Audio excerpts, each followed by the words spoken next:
Well, hello gamers. Welcome to Gaming with the Guys. I'm Gaming Greg, and this is Bungles After Dark. This week, we're going to be doing something a little different. We're not doing any kind of top 3 list, or we're not doing our favorite list. What we're going to do this week, and hopefully try to do every couple weeks, is talk about some of the new things that are coming out for our favorite games that we play. For instance, we're going to talk a little bit about Moonstone. We're going to talk a little bit about Drowned Earth. We're going to talk a little bit about what's that other game that I play that I can't remember for the life of me.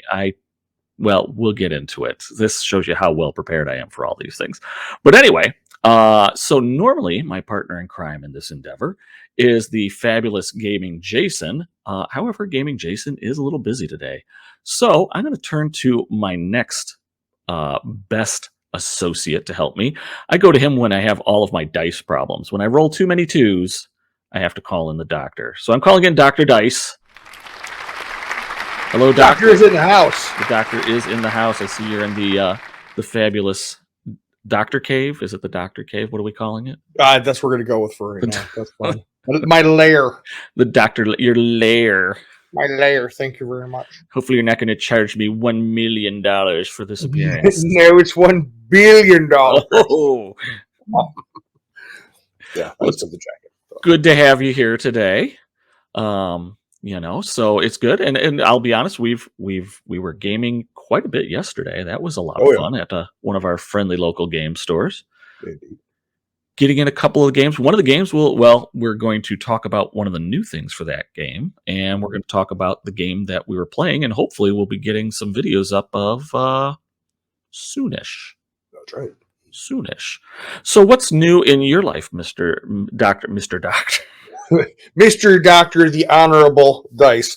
Yes, Gaming Greg, we've taken up a lot of games, and so what's new and exciting in the world of the Dr. Dice is my wallet has taken a severe beating lately with the addition of Judge Dredd to my rotation. There you go. Because I wanted to buy everything for that game from Warlord. It's just a very cool narrative experience.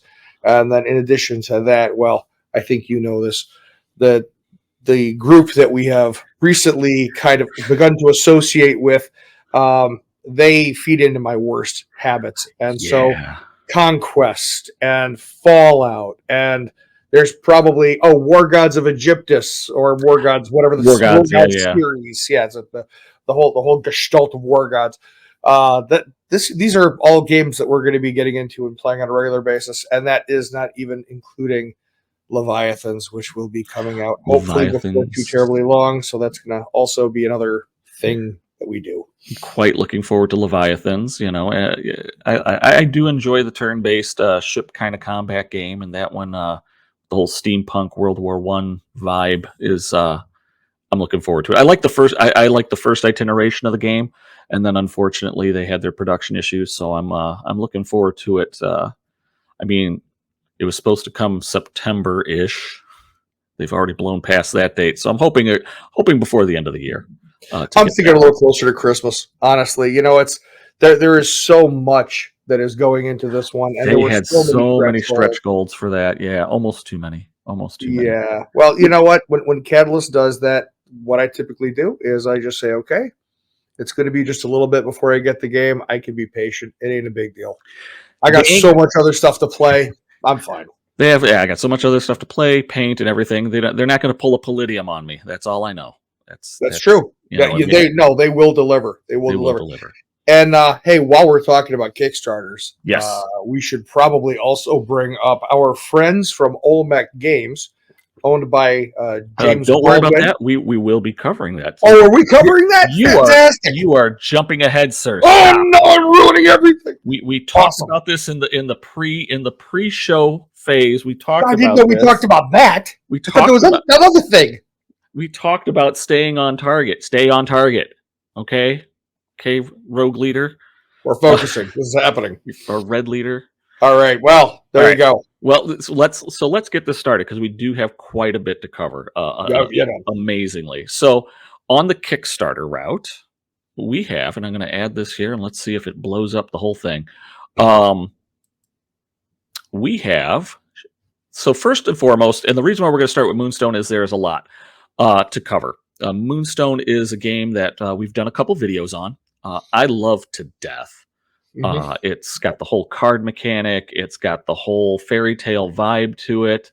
The whole it's just got the whole vibe that I enjoy a lot. Well, the big announcement they had released a few new models. We're not going to talk about those because those have been out for a while for pre-order. I actually have them. I was going to do an unboxing video and then discovered, hey, my camera sucks for unboxing videos. If you've seen any of my unboxing videos, you already know, hey, Gaming Greg, your camera blows. So I went and tried to upgrade camera. We'll see if that works later. I can't show you what they look like now because they're amorphous black primed figures. So I'll put it in front of my white pasty face, and that gets that gets a little better. That should be Gump. That looks like a Pokemon when you haven't yet evolved to that level yet. What is that? It's what happens when you inkwell one of your cards in Lorcana.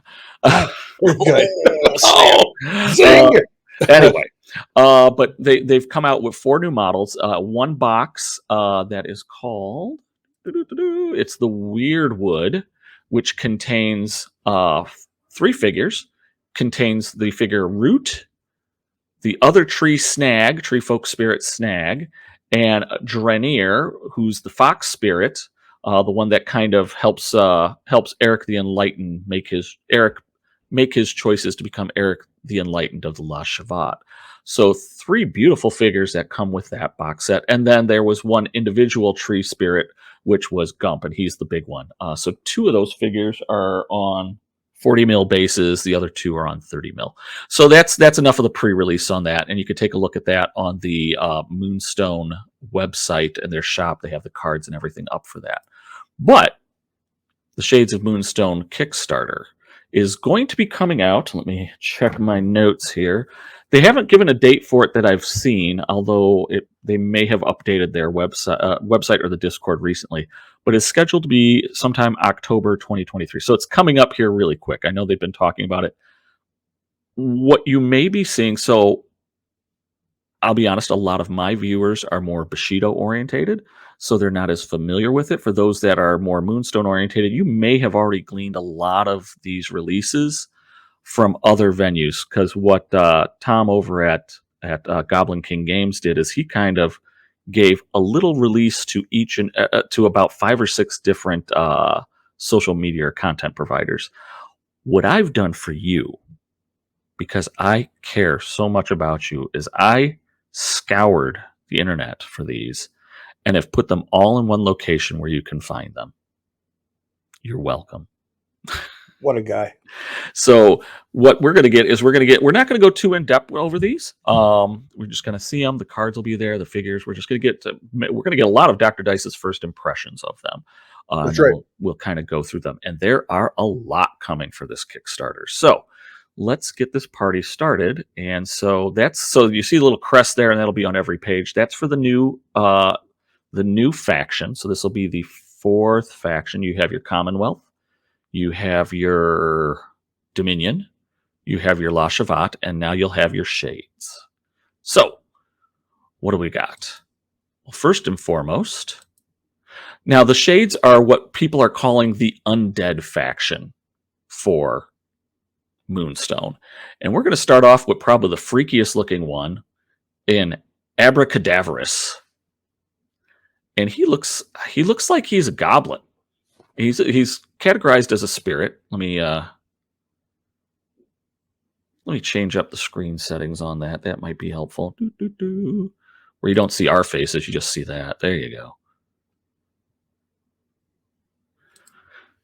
So Abra Cadaverous, kind of little troll. It looks like he's a mismatch of parts. If you're looking at his artwork at the top there, he's got his little bag full of body parts. He's got kind of chicken feet or turkey feet. He's got his long stick with a parrot with a finger for a nose, some kind of duck. He's got kind of a beak for a nose. It looks like it was slapped on. So it looks like he's just all kinds of bits and pieces thrown together, which is what he does. If you look at his card really quick, he's got a really strong arcane. He's got a really decent melee with a reach of 2. The cool thing is Claw and Stick is his basic attack. He has more spares for me. This is a great one. If a friendly character is slain, This character may move 2 inches directly toward that friendly model before it's removed. And then are his arcane abilities. Spare parts, costing him 2 energy, which he only generates 2 energy. But it restores X number of wounds, so that's cool. Target restores X number of wounds, so that would be him or whoever he's targeting. Reanimate is the thing that makes him. He's going to have to get energy. He's going to have to get energy somehow because he only generates 2 and he needs 3 to do it. Right. But place a friendly slain in base-to-base contact with this model. Restore half its health, rounding up. It has no energy, but may activate this turn. So that's kind of gross. That is so good. And look at his signature move, right? Mm-hmm. I mean, it's on the falling swing, right? So there's a lot of 3, 2, 3, right? Which typically a falling swing against a thrust, I think, deals 0, and now you're dealing 3. Yeah, that is abuse. That is wow. Yeah, it's pretty good. And then the end step. So the end step. If an enemy suffered 1... get out of there. I can't see you when you do this. If the enemy suffered 1 or more wounds during this round of melee, and this character was not slain, it may summon a friendly Psychopomp into play in base contact. Yes. If the enemy is slain and this character is not slain, it may instead use one of its arcane abilities without spending energy. So that might be where you can use that reanimate in the event of, maybe he comes in, he cleans up, using his... That's what he uses the energy. Yeah, because and then boom, now you got the reanimate. Yeah. So, it's really good. So he's going to be one of those models that you're going to want to pop first, because otherwise he's going to be bringing some of your giants back and things like that, or this character may use one of its arcane. I mean, it's really. And he's got a ton of wounds too. Look at that, 10. 10 and all his energy is at the back half, right? So and he is on a 40 mil base, though. That's the only downside to him, is he's on a really medium-sized base. 20 bait, so he's going to be somewhat susceptible to that. But I mean, when he tries to do his reanimate or he tries to do spare parts, Arcane 5, that's a lot of cards. Oh, it's a ton. Mm-hmm. It's a ton. It's going to happen. I mean, granted, you're only looking for 2s, but 2s of any color, yeah. So that's pretty. Now, can you imagine you pulling the crap that you usually pull against me? I can't call 1s every time. Well, no, but like say you do what you always do lately, right? Which is you get 3 2s in your hand, and there are only 6 in the deck, but whatever. You get 3 of them in your hand, and you're like, blue 2, and I call you a liar. Nope, you're telling the truth, and now you do green 2. So now you just brought back 2 dudes. Well, and let's be honest here. It's because I also lose a lot of models. So but it's not your fault. It's my superior tactics. So that's that. I like how this model looks very interesting. So the one thing I will say about this card and all other cards that are going to be coming, please keep in mind, the Kickstarter's not live. What you're seeing here is a 0.5 version. This is not the official version. Things may change between now and when it finally does release. So that's just one thing all the different content providers wanted everybody to keep in mind. What you're seeing here is kind of, we'll call it the beta. So it may not, what you're seeing here may not make it into the final production models. Some numbers may change, some abilities may change, but this is giving you a really good idea of what it's going to be. So yeah, and again, I kind of like how the model's coming together, but Psychopumps. Let's see if we have one coming up next. We don't. Okay, so I'm going to go back. Psychopumps, you're going to see them coming next with well, I'll just go right to him. So at Graymair, so he's the next one. He's a risen cleric soldier, kind of a weird. I don't know if he's wearing a hood or if he's just really a donkey. He's an ass with that little freaky thing on his shoulder. Little freaky moppet. Didn't have a artwork for or didn't have a model render for him that I could find. So you got the artwork, but that's what you're kind of getting, a banner bearing donkey with a long sword who's supposed to be and he gets a Psychopump too. He gets when this model is deployed, you may place a new friendly familiar Psychopump in contact, in base contact. So what are the Psychopumps really quick before we go further into Graymair? Psychopumps, they're little spirits from the underworld or from the shade world that have kind of force their way into this world, and then these are the people that kind of summon them. From in gameplay terms, when you're seeing them, they're not, well, I'll let you make your own mind up when you finally see them. But a lot of people say they're very much akin to Boris summoning the murder bunnies. Okay. But really, that's about as all similarities end there. It's just that he summons them, and you have to use his energy to do stuff. Beyond that, that's where the psychopomps end. Their similarity between that and the murder bunnies end. So Graymair, I'll let you look through that because you're seeing things better than I do. All right. So let's take a look. Well, first of all, raise the banner. Everything's a null, right? He's not dealing any damage of any kind on his. Whoops. Oh my goodness! I did it on his. There we go. Signature move. It does reduce the damage you suffer by 1. Okay, hey, that's nice. But the end step effect: choose another friendly soldier within 4 inches and move it 2 inches. All right, that's kind of cool, right? That's so nice. if you can get that, raise the banner on the first one. Now let's think about this for a second here. He's a soldier. Who else is a soldier? Maybe I've got Lord Fancy Hat. He's a noble. Well, you won't be able to play with Lord Fancy Hat or Baron von Fancy Hat because he's a shade. That's right, because they're for factions. Yeah, you're right. Don't worry. Right. We'll there. Oh wait, are there some? Okay, well then I'm gonna more coming. So he has Summon Helping Hand, which we already talked about. He's going to be able to summon a familiar psychopomp, and when we get in the psychopomps, they'll have keywords. You'll see that Necrotic Slave. When a friendly model is slain, you may have a friendly model within 4 inches of this model gain 1 energy and restore 2 wounds, but you can only do it once per turn. So if you bleed models like I do, you can only use the gain 1. So he's kind of like a sadistic version of of Chubbs. Well, he's perfect synergy then. He's perfect synergy with the Cadaverous guy that we just looked at, because if another friendly model dies, he's going to be able to basically give an energy to Cadaverous, right? And then Cadaverous can then go ahead and use the Risen on his turn to bring the guy right back. Now this next one's interesting, and this might be where he uses the psychopumps to pump up other people, but maybe it wasn't, maybe not. I got to read this all the way through. So target friendly character. This is Drain Life. Costs 2 energy within 4 inches. You can only do it once per turn. Target friendly character is slain. So you kill one of your friendly models. This character, Graymair, gains plus 2 arcane until end of turn. If the target wasn't a psychopomp, so he could do it to the psychopomps, which is great because he might be able to get that. You could get the Abra Cadaverous to get some more for you. If it wasn't a psychopomp, this model gains plus 3 energy. So if he goes after some other shade, he's going to get plus 3. Reanimate is the same as Abra Cadaverous. So you got 2 guys that can bring the dead back to life.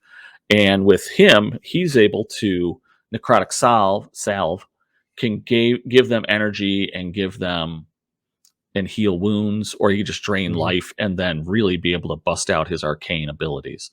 So I don't know if I throw him in the supporter. I really want to kind of see what his 3D render looks like when it comes out. But otherwise, this one, I'd like the vibe from him. I'm not even worried about the render because every model that this company makes is absolutely fantastic anyway, so that's not a big deal. But honestly, what I want to see as we keep going through here, is there going to be a model that I can use to synergize with that death effect? Is there some big kind of thing that one of these models does that's really going to trigger? So as we keep going through, I want to see that. I think, well, I now that I'm thinking, because I've seen all these and I read through them a little bit. I think these, at least Graymair is going to be supporting one particular model, but we won't get to him till towards the end. So let's move on. And we talked about psychopomps, so let's take a look at our first psychopomp. Let me get rid of our ugly mugs there. It's so neat. Here we go. I'm going to cosplay as this guy. You're going to cosplay as this guy? So, Lampy Darkson. He is a psychopomp familiar. you'll notice that I don't have a back to any of these cards, so much like the murder bunnies. They do not have a signature move, which makes sense because he only has a melee of 1 with a 1-inch range. He sucks. I'm gonna go full screen on this so that way we can see that better. Melee 1, range 1, arcane 3, -1 evade, so he's hard to hit because he's tiny. These are tiny little guys. So he's basically this little lamp. He's Lampy Darkson.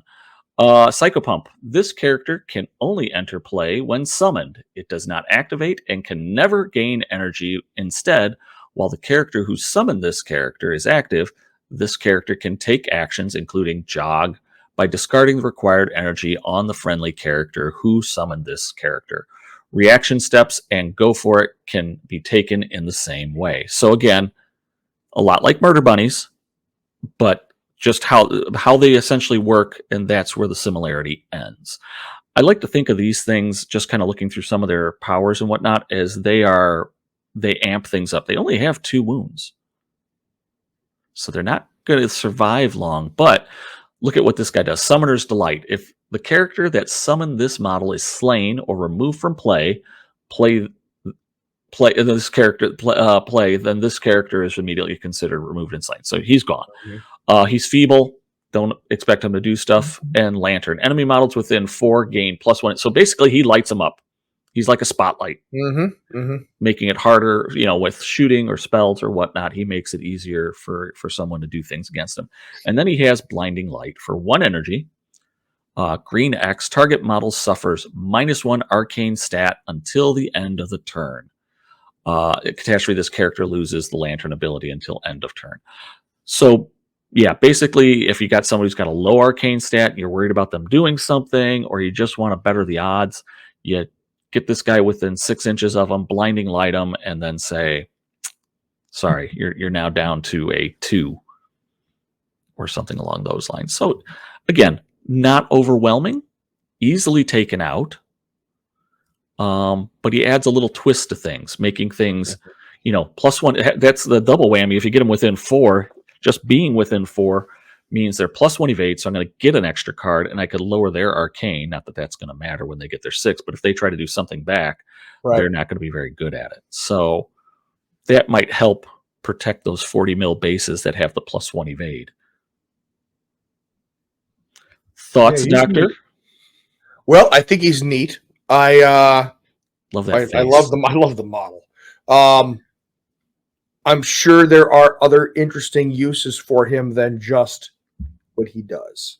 Yeah. Right. The fact that you can use him with the donkey, gray hair. The fact that you can use him to, you can kill him off to get some energy. You can. Yeah, I'm excited to see what other cool things we can do here with this Psychopumps. And I'm sure as we go on, there's going to be even more cool things. There is even more, and I'll be honest, they all look cool. So let's take a look at our next figure. It is another Psychopump, Flay, Bearer of Knowledge. So here we have a panicky little goblinoid or gnome. He's a Psychopomp familiar. He's holding a book of knowledge because he is the bearer of knowledge. Looks almost like a children's coloring book. So yeah, the left-hand side is the artwork. The bottom right-hand side is more the 3D model of it. What does our good friend Flay, the bearer of knowledge, do? Well, he is a Psychopomp. So we already know what that is. Summoner's Delight, feeble. He has the Forbidden Tome. What does the Forbidden Tome do? Well, character which summoned this model gains +1 arcane stat if within 2 inches of this model. So he boosts arcane stats. Nice. Great. His arcane ability, Share Knowledge, once per turn, and it costs 2 energy within 2 inches. Target model gains +1 arcane stat until the end of this turn. So again, the last 2 are familiars. So kind of like a wizard's familiar in Dungeons and Dragons or something like that. They are essentially there to boost the magical beings, whether they be like Graymair. Well, in this case, it's particularly Graymair. But once they're on the field, they could be wandering and helping support other shades that do magical abilities. Yeah, I kind of again being able to really boost that +1 stat, +1. So essentially, could give somebody a +2 stat. So you take someone with what is it? Abra Cadaverous has a 5. You No, could he's a jump them to 7. 7. Here, just be half the deck. Yeah, I It's mean, wonderful. that really makes the that's chance that he's fantastic. going to draw that 2 of any color that much more, or multiples of it. So Yeah, absolutely. What I really like about these psychopomps is that a psychopomp familiar, that's what's required by your Graymair. first 2 characters, right? Your Well, Graymair and your Cadaverous. Just Graymair.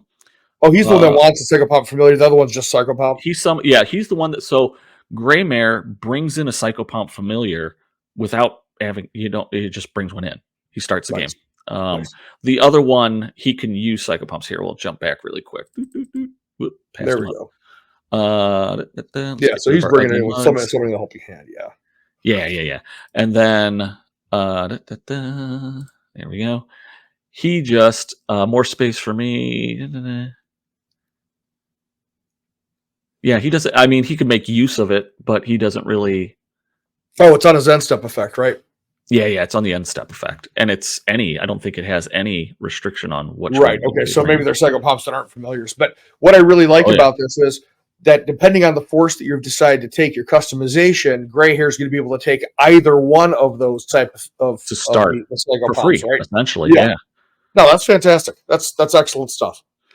It's a lot of fun. All right, let's get back to where we were. So we were at good old Flay, and I just love how he looks kind of panicked, like. That's how I feel a lot of times when I look at books upside down. He's just the bearer of knowledge. He's just got it. He doesn't know anything. He's just bearing it. So next on our list, and this is all going to be available coming in the Kickstarter starting in October from Goblin King Games Moonstone. Sen'ara. This one started quite the tizzy on the page because everybody's hoping that they're going to do a mermaid faction at some point in time. Because in the Eric the Enlightened, in the series of stories they did about Eric, he actually went to battle against the mermaids for a while in one of the stories. And so they were hoping that mermaids were going to be coming at some point in time. Well, we got a mermaid, but she is also a spirit. Again, don't have a 3D model for her, but she is a marine spirit. And let's go like that. There we go.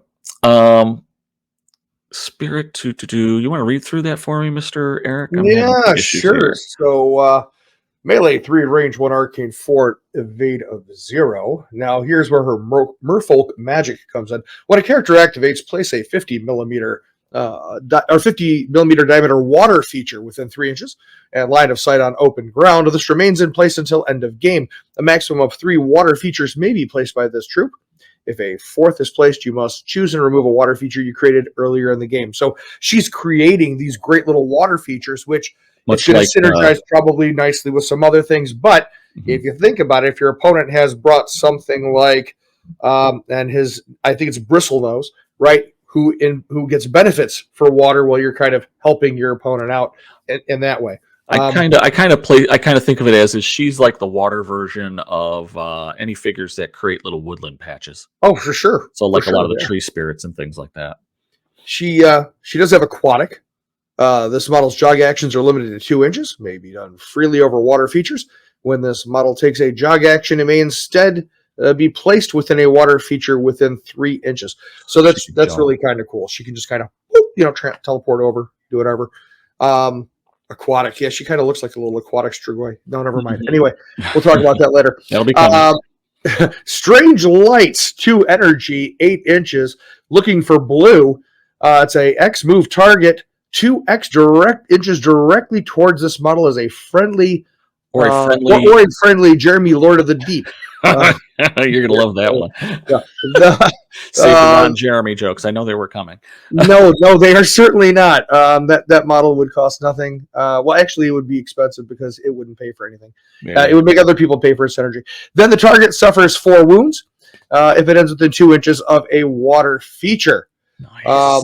Okay, that's really kind of cool. So she's pulling you towards this either this model or Jeremy, and then kind of drowning you a little bit. That's 4 wounds is nothing to sneeze at, man. No, That's half of most models' life to begin with. It gets right past the defenses. That is bane for fairies.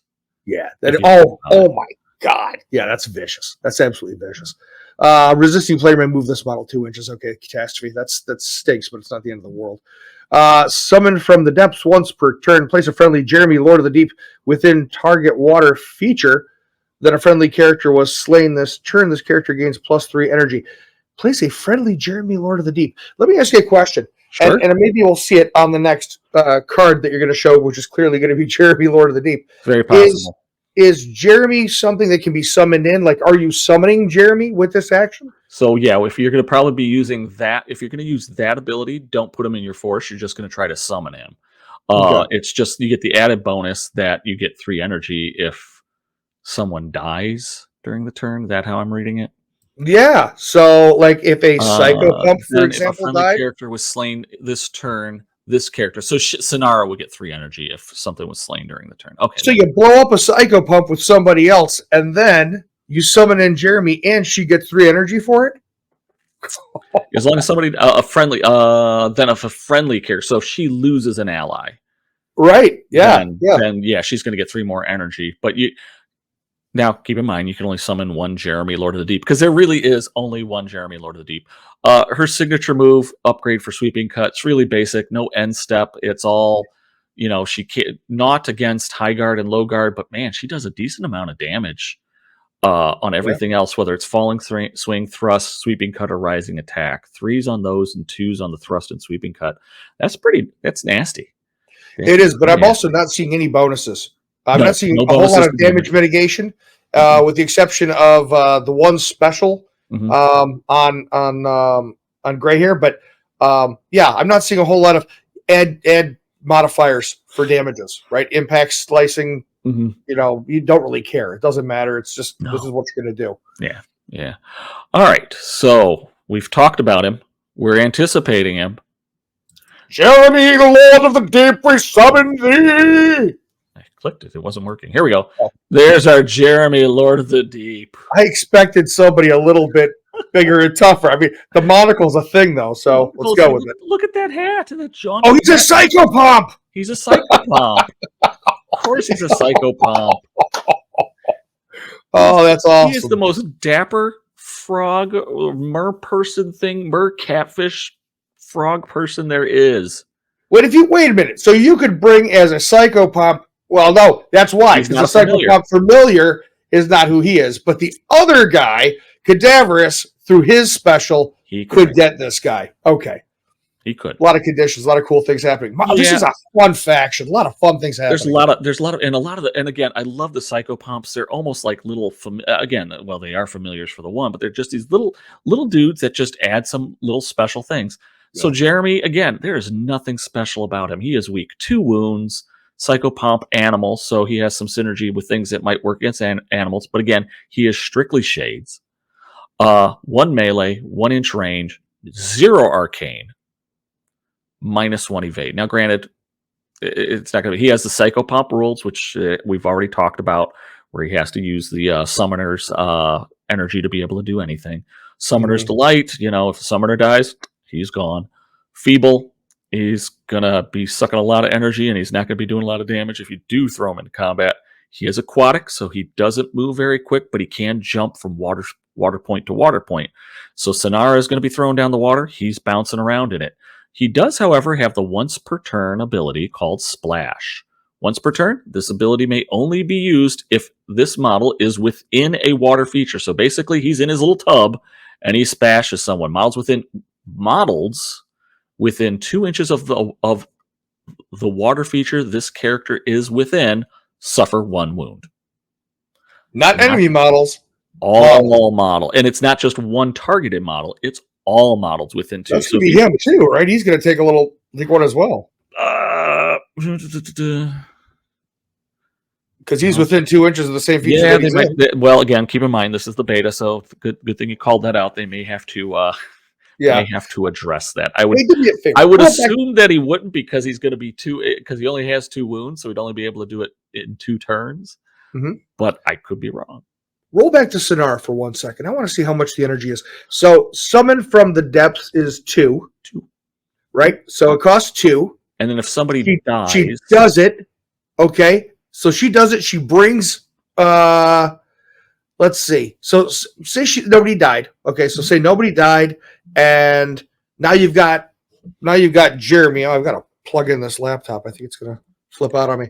But you've got Jeremy there, right? Who's now been summoned, who's next to the pond, and all of a sudden he splashes. That's 5 wounds that they couldn't do anything about. Yeah. Like that's I said, wild. It's. I'm looking at it, and I'm looking at fairies. Now, granted, fairies are not the easiest thing to hit, and the splash and the strange lights don't ignore evade and don't ignore cover. So that could still be a tough climb. But if you're playing with other psychopomps that, whoa, hello, I like how he left the screen there. But if you are playing with other psychopomps that like Lampy Darkson or the Flay Bearer of Knowledge, you could bump your own arcane stat up quite a bit. So that way, so your fairy with your evade 2 and your behind 1 covers subtracting 3 from my 4, taking me to 1. But I could juice myself to potentially +3, so I gain everything back. So I'm back at a 4. And if you don't have all that protection, evade, and cover, and all the rest of that jazz, I'm sitting at a 7. That's gross. So she could, again, psychopomps themselves in a vacuum, not terribly powerful, but as a force multiplier. Ooh, I'm using terms. You are using terms. That's so smart. They are going to be. They could really do some fun damage with that. So, and again, I'm really looking for the sculpt. I'm telling you, I may not play the shades, but I may just want to get. I'm hoping. I know they're going to put the box sets of 3 out. I'm hoping they just do a Psychopump box. I can't see them doing that. I can't see them doing it, but man, but it doesn't matter because I'm buying them all anyway. Cool. You want to paint them? You can paint them for me. I don't care. I'm doing them. I'm buying them all. Pokemon. Easy there. Okay. All right. So that's Jeremy, Lord of the Deep. Lots of fun, but we do have the question about Splash. Does it affect Jeremy, Lord of the Deep? And again, remember, the cards that we are showing are not the final version of what the figure will be. This has not even gone to Kickstarter. It has gone to production. This is their, this looks like it's their version 0.4. So they've done 4 previous versions of this. My guess is before they get to version 1, they're going to go through a couple more. So what's next on our list? So we've gotten a lot of, Sen'ara is kind of drifting from, we went from kind of magical, we're going to jam people's limbs together and reanimate the dead, to our spirit mermaid, and they're and everybody's psychopump. So what's next? Well, we got some soldiers. You wanted soldiers, Eric? There's your damn soldiers. He's awesome, and everybody likes Negroli. Handle the truth. Oh, that's Negroni. Sorry, Negroni. But no, that's a little different there. I'll drink Negronis while playing with Negroli. It's fine. Okay, so we have Negroli. He's a risen soldier, noble for shades. Wow. They have gone through a lot of versions of him. Wow. He has a 5 melee. That's Baron von Fatsy Hat levels of badass. Yeah, it is. 2-inch range, so he must have a really long sword. 4 arcane, 0 evade. Ancient armor. He reduces all damage suffered by 1. He has a long sword. If this character deals slicing or piercing, he'll increase the damage by +1. And he's got a bone to pick with you, sir. Wow. Friendly soldier. Soldier? And risen within 6, gain +1 arcane stat if targeting an enemy that is not at full health. And +1 melee stat if involved in a round of melee with a character that is not at full health. So, Splash, oh, you got a wound on you. Oh, that's not so bad. Dun, dun, dun, dun. Yeah, then he's got a bone to pick with you. Stabby. And then he could summon reinforcements. This action cannot bring a character into play if it is already in play. So basically, if I have a wounded figure, I can't say, oh, well, I'm going to bring him in fresh. Haha. For a 1/1, place a new soldier psychopomp. There are soldier psychopomps. What the hell is that? Oh, well, we might find out. You have no idea how long I spent putting this together. It's my best PowerPoint ever. My people at work are like, you never do PowerPoints. PowerPoints suck. He did this for you, people. He did this for you. Tonight. That's how much I love this game. Yeah. Place a new soldier psycho pump in base contact with this game. Even though I got my ass kicked this weekend, still like the game. I came in third. Yeah, but since the ones that tied, I still win. I win. Okay. You win. The other two tied, but you win. We win just for playing. So yeah, he could bring in psycho pumps, and it's relatively cheap with his Arcana 4, but they have to be soldier psycho pumps. Signature move is Falling Swing. He has 8 health, 3 energy to start. His signature Falling Swing is Fracture. It's impact, so instead of stabbing you with the pointy end of his stick, he's bashing you with it. It does damage to everything except High Guard, which is a naught. But the end step, if an enemy suffered 1 wound or 1 or more wounds during this round of melee, you may choose a character within 4 inches of the enemy to suffer a wound. So that way other people can have a bone to pick with you. That's totally a what did I have to do with this moment? It really is. It's like, how am I involved in this? So let's just play this one out. Sen'ara does 4 wounds. Jeremy does 1 wound on a free. This guy here smacks somebody around. He's going to have to do damage. He's going to have to do at least 1 damage. So he's going to have to get past armors and different things like that to do 1 damage. And then he could do a wound to somebody else. So basically, you could potentially take 6 wounds on a model that had nothing to do with anything. It would be another model. No, it's going to be 5. It's going to be 5 wounds. So 4. Oh, no, you're right. 6. Sorry, I can't do math.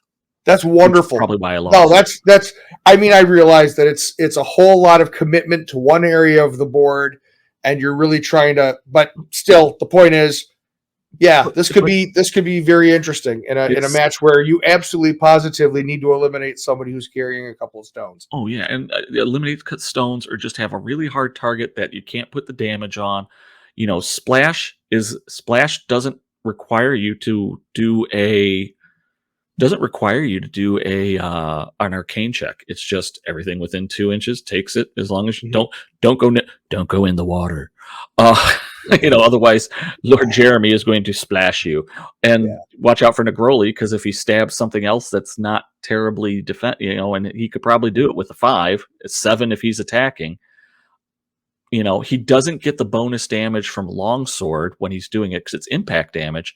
But man, if he clips you with if he's doing falling swing and you happen to do sweeping cut or rising attack, he's putting 3. That's probably going to get through most, and then he's going to wound something else and make it easier for other people to fight him. One thing I'm noticing about the spirits is that their energy levels are really, really bottom of the barrel. Like hey, that's gnome level is 3. Easy there. I don't fight words. We want some tea cakes? Funny you should mention that. Just you wait, Mr. Smarty Pants. All right. We mentioned soldier psychopomps. Mm-hmm. We have brave Sir Pidge. He's the chicken knight. I mean, look at that. That is going to be. I mean, first I'm going to go back to Negroli really quick. I love Negroli's figure. Oh yeah, flat out. It's cool looking. He's got that pompous. Come and get me, man. I'm coming at you. But you thought he was a cocky cock of the walk. Yeah. Well, you got the real cock of the walk right here. That is fantastic. Brave Sir Pidge, Psychopomp Animal Soldier. He is so weak. He only has 1 wound, but it gets great. So he has all the normal crap. He's got the Psychopomp. He's got the Summoner's Delight wound. He is a weakling. Deals -1 harvest. Deals -1. Blah, blah, blah, all damage -1, and his harvest actions cost 1 extra energy. But he is wearing plate armor. All non-magical damage is reduced by 2, so that sucks. And he has a dueling sword. If this character is involved in a round of melee with which it initiated, it may go for it without spending any money. So his 2 magically becomes a 4. Meanwhile, he's spending one of Negroli's energy in order to initiate that combat, right? And I'm telling you, he's going to be doing this next thing for certain. A noble challenge. Once per turn, costs 1 energy, and it's within 1 inch. So it's whatever he's engaging. This model makes a melee attack action against target enemy character. After resolving the action, this character gains protection. First time this character would suffer damage each turn. Reduce that damage to 0 until the end of the turn. If the target of this action is a noble instead, it instead gains protection before resolving the attack. So hey there, Lord Baron Von Fancy Hat. I see that you want to fight me, brave Sir Pidge. I'm going to honorably challenge you. I'm protected. With your mighty 7. Nice. So he is just going to be an absolute nuisance. And again, Negroli's only going to have to spend... Negroli spends 2 to bring him out, or 3? 2. 2, and he's got to get a 1 green or a 1... 6 chances out of the deck that he's going to get it. And he's got a 4 arcane, and God forbid he has Lampy or Flay, the Bearer of Knowledge, because now he's just jumped it to 6. Or, if he's got both, it jumps to 6. Otherwise, he's a 5. Yeah. That's going to be all kinds of fun. Oh, that is fun. But again, I love this figure. This figure just looks so much fun. So that's Brave Sir Pidge. How can we top that, you say? There is more than Mr. Toodles as a musician. We have the terrible musician. Who is also a Psychopomp soldier. Psychopomp soldier. Every military force needs to have a military band, and this is it. He's this little bat-like goblin-y dude. I love what almost looks like flip-flops, but they're sandals, but they do look very flip-floppy. Oh, they're Birkenstock all the way. Oh yeah, absolutely. He's a total hippie with that tuba. Yup, he is. So melee 1, range 1, 3 arcane, -1 evade, Psychopomp, Summoner's Delight. He's feeble, so he's even weaker than Brave Sir Pidge. Dreadful Din. Enemy models within 2 inches suffer -1 melee stat, -1 arcane stat. Nice. Because he's just playing that music. And then he has Appalling Acoustics for 1 within 6 once per turn. Move other target model X directly away. That one is money. That one is absolutely money. For 1, moving somebody. I mean, it's pink X. It's pink X to do it. Pink X. Sure. But yeah. You can move something 3 inches away from a Moonstone, or if it's beating on something you don't want it to beat on, and it's got a 1 inch range. Yep. It's going to be useful. Combat wise, he's no Brave Sir Pidge. No, but you don't need him to be. No, you don't need him to be. For board control and for a negative multiplier against your enemy, not bad.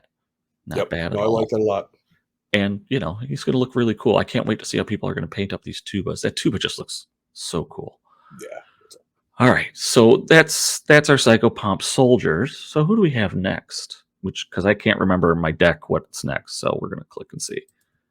Oh, the big bad himself. This is the Echo of the Forgotten King. So this is the man. This is the main man. This is the main show. Now remember, all the way back when we were talking about Abra Cadaverous and we were talking about Graymair, how are they going to heal things? What are they healing? Why do we want to have healing? This is why. 14. But notice what's missing on that. Yeah, no energy. Okay. So I'll let you read through it here because I'm going to take a drink and I'm sitting back. I'm going to let you enjoy this one.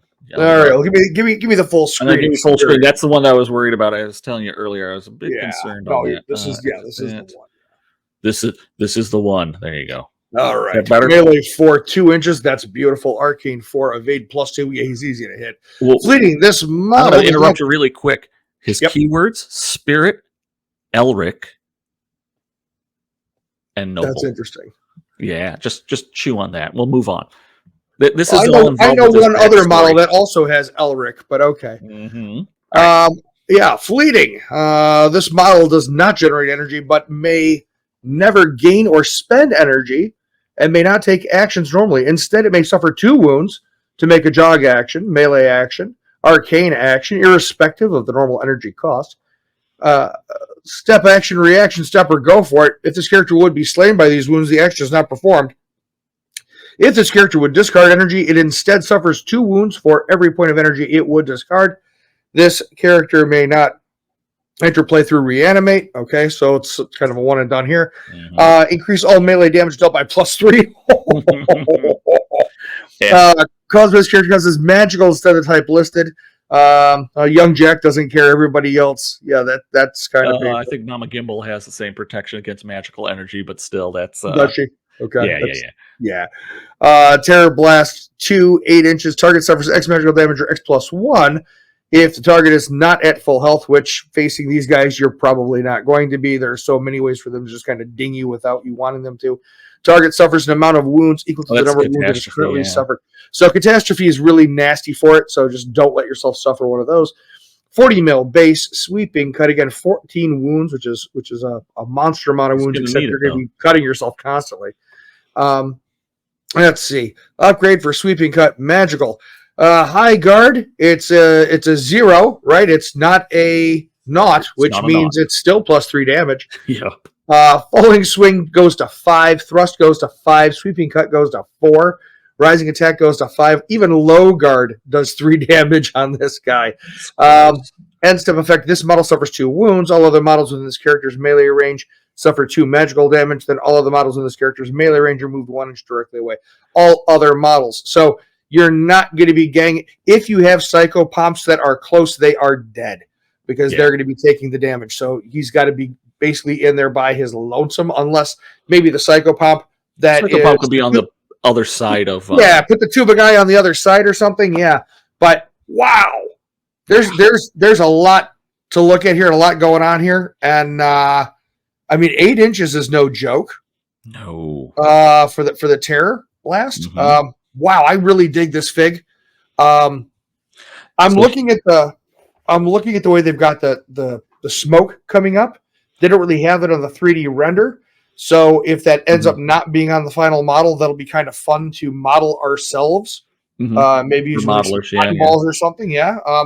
But they might also model it that way. They've got what was the fig? It was the fairy Diana Enraged. Oh yeah, they kind of did the spinning around her with the whole. So maybe they'll do that again. Who knows? But anyway, gorgeous model, man. What do you think? So I like it. This is kind of the leader of the faction. This is the big bad for the Shades faction. He's the guy that's coming back because he is the Forgotten King. He's the one that's been pushed out, and now he's found a way to come back into Tauber.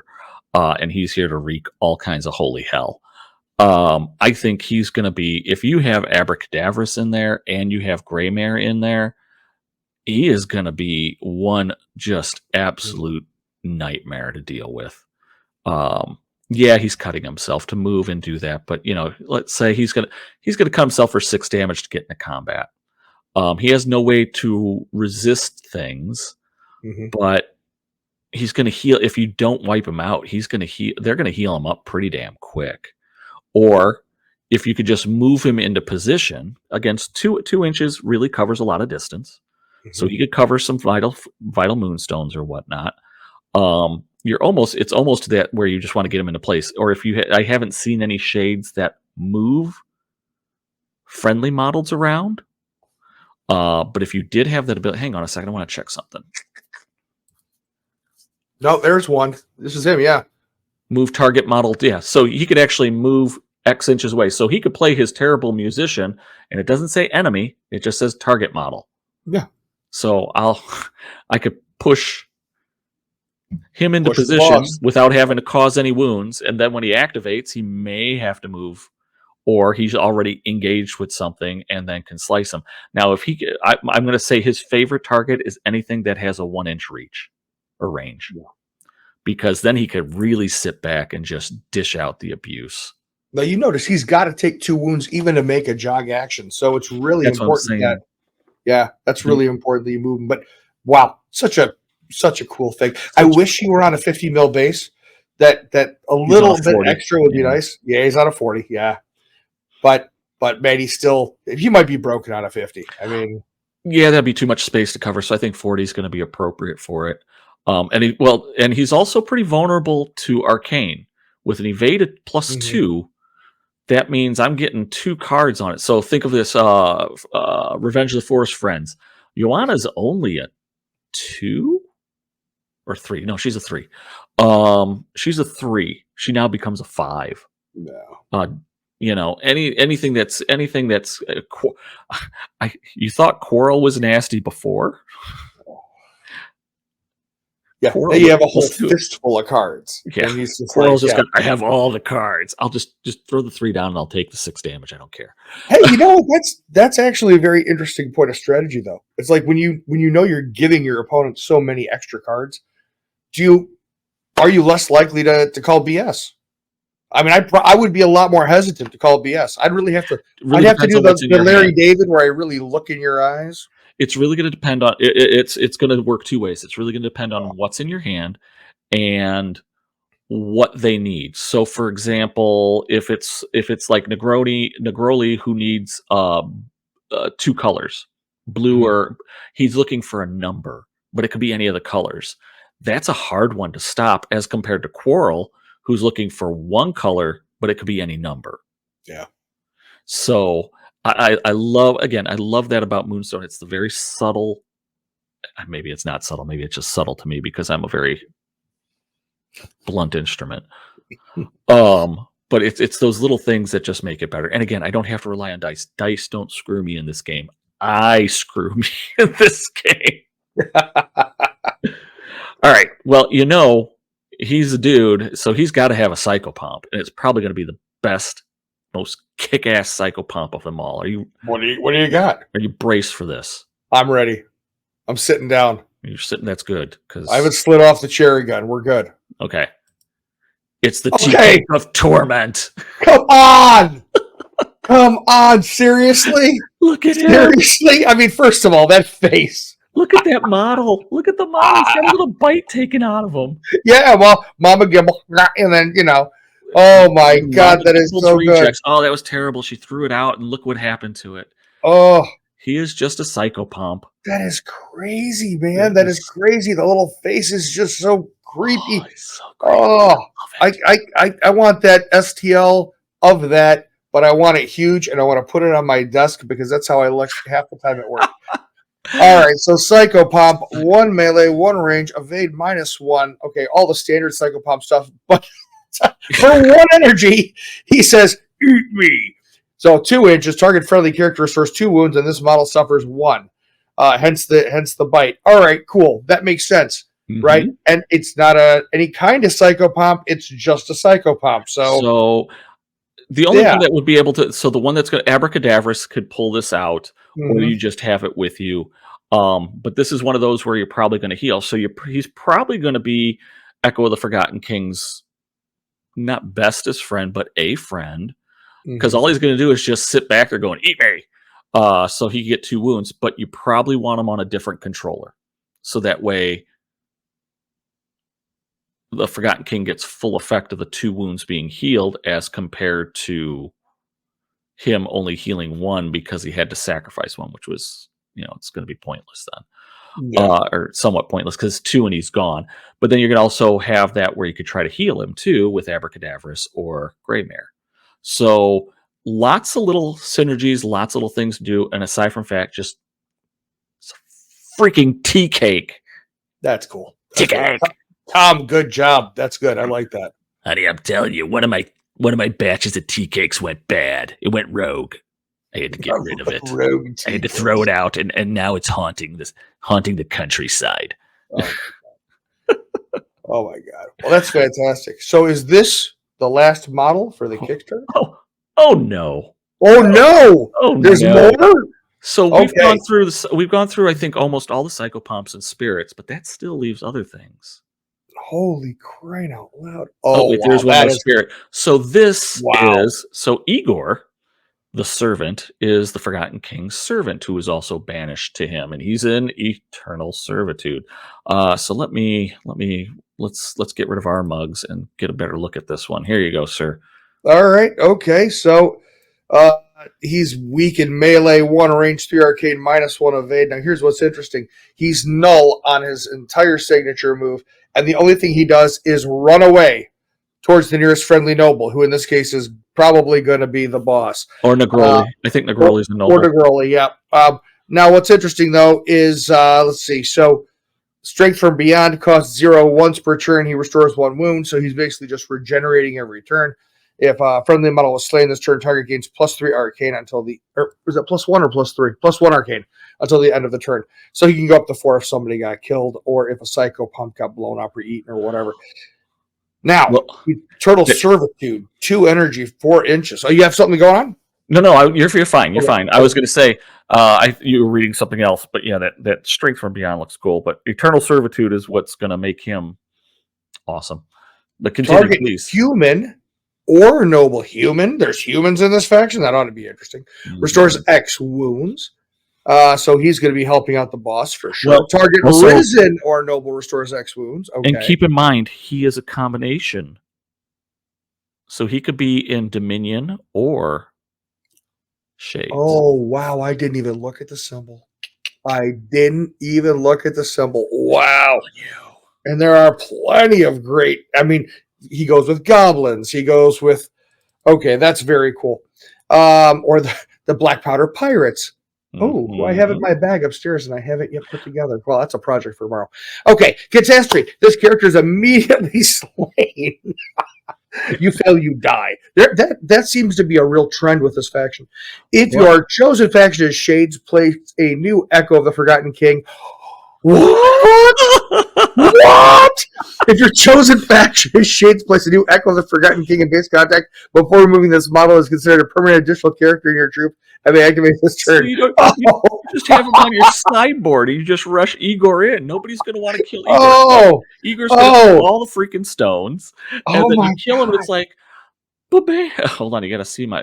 I gotta get my picture here. Well, let's run through this. It's like, ba-bam, I'm going to come back as the Echo of the Forgotten King. Oh. No, here's the catastrophe. Here's where it's even better, right? Blue 3. You're lying. All right. We're on the catastrophe. I don't wanna. So I guess I'm gonna play green. Yeah, you're if you don't have any green cards in your hand and you only have pink, blue, or catastrophes, you are between a rock and a hard place as a player playing against this guy, because now it's like, well, I'm healing somebody.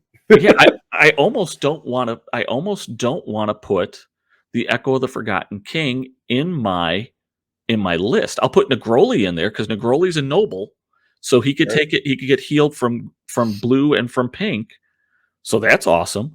Yep. And like you said, if somebody says, I'll play," they're only going to be able to play green to stop me, because if they play that catastrophe, you killed poor Igor. Okay, I'll put out the Forgotten King now. Well, what about this? You put the Forgotten King in your force.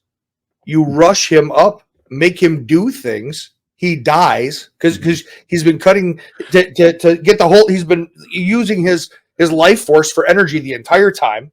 Right now he's up there, and then you kill him, and it's like, well, I guess how much I care. I don't. Why? Because now Igor's about to die, and there you go. Yeah. But it's only on a catastrophe that he comes back, right? So and it's there's a very specific. It's not just when Igor dies. It's your opponent has to consent to helping you bring this guy back. Correct, and you can't use it, and it's only if it's in a Shade faction. So if you're playing him in Dominion, you won't get that.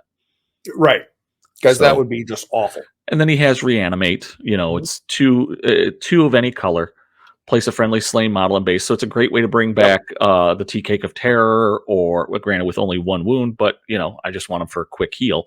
Or I bring him back, or I bring back any model, Negroli or whoever, as long as I can reanimate him.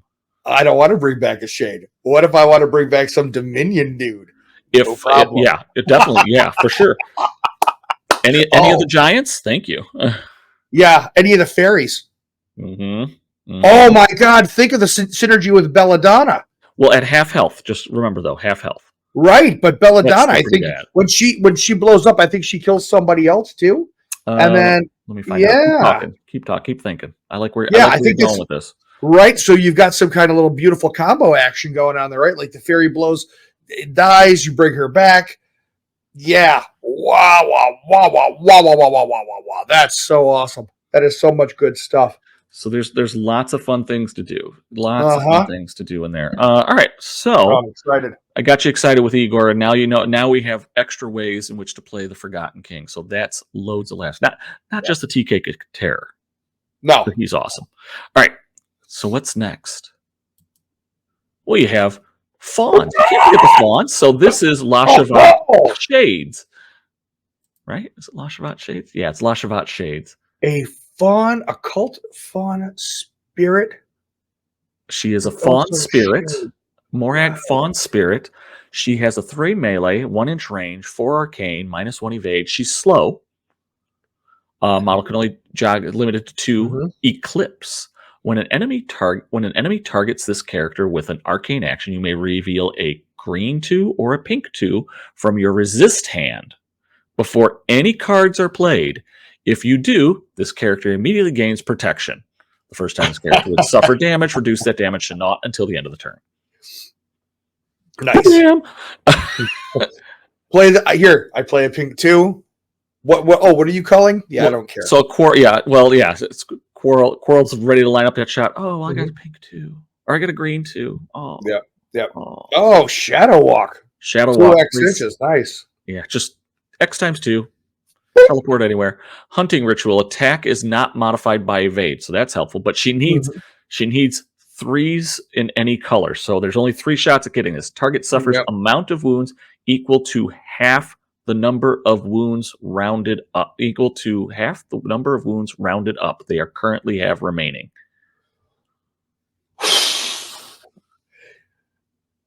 If you manage to pull this off, boom, Morag hits. That's half.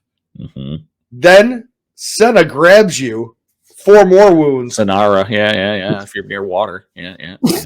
Yeah. Wow.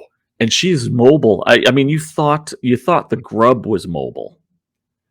Shadow Walk's gross.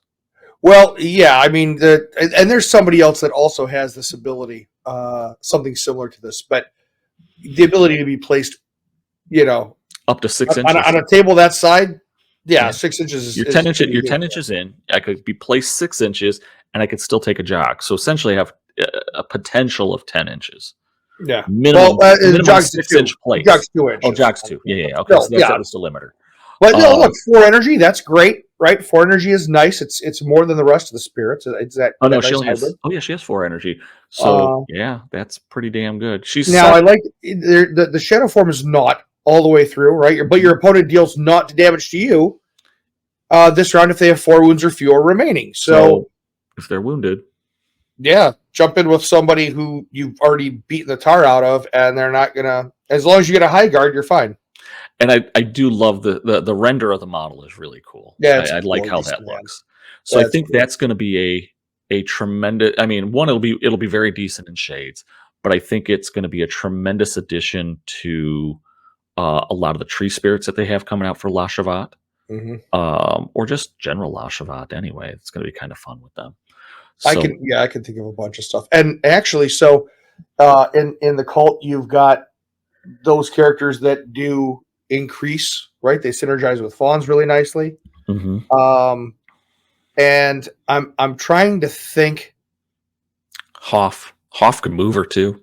Yeah, who else synergizes really nicely with spirits? I believe it's the Beast. Also synergizes nicely with spirits, right? You got the three witches. The witches too. Wow, yes, because they're spirits. Yeah, but they kind of just do their own thing. They really don't synergize with much. Yeah. Just looking at them now. Lashvat, humans. Anna Bartol. Weakling, Innocent, Swift, remove necklace. Then she becomes the Striga. Again, she kind of does her own thing. But again, it's a nice support. Maybe it's just the Beast, I think. Yeah, the trick is again with her hunting ritual and whatnot, she's she's almost like again, she's not very strong in melee, but Mhm. she's super mobile. Yeah. She's probably gonna, if you just use her for Shadow Walk alone and protecting her with Eclipse, she's gonna probably become one of the premier Moonstone snaggers. Hunting Ritual just scares the shit out of you if you want to have it go. And this is where I would use it. I would use it to go after the giants and the trolls Well, I mean, that's a because given. I know. Well, Yeah. because they have so many Yeah. wounds and they're giving cards to her.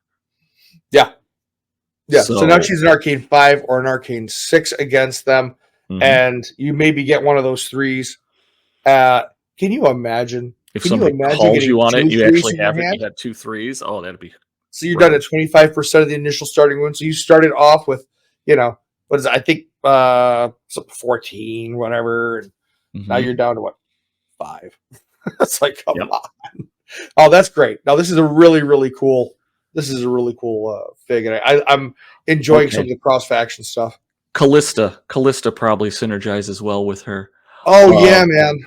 Because she has Conductor for other friendly cultists and spirits within 4 inches gain +1 arcane stat. Oh yeah. So that's helpful.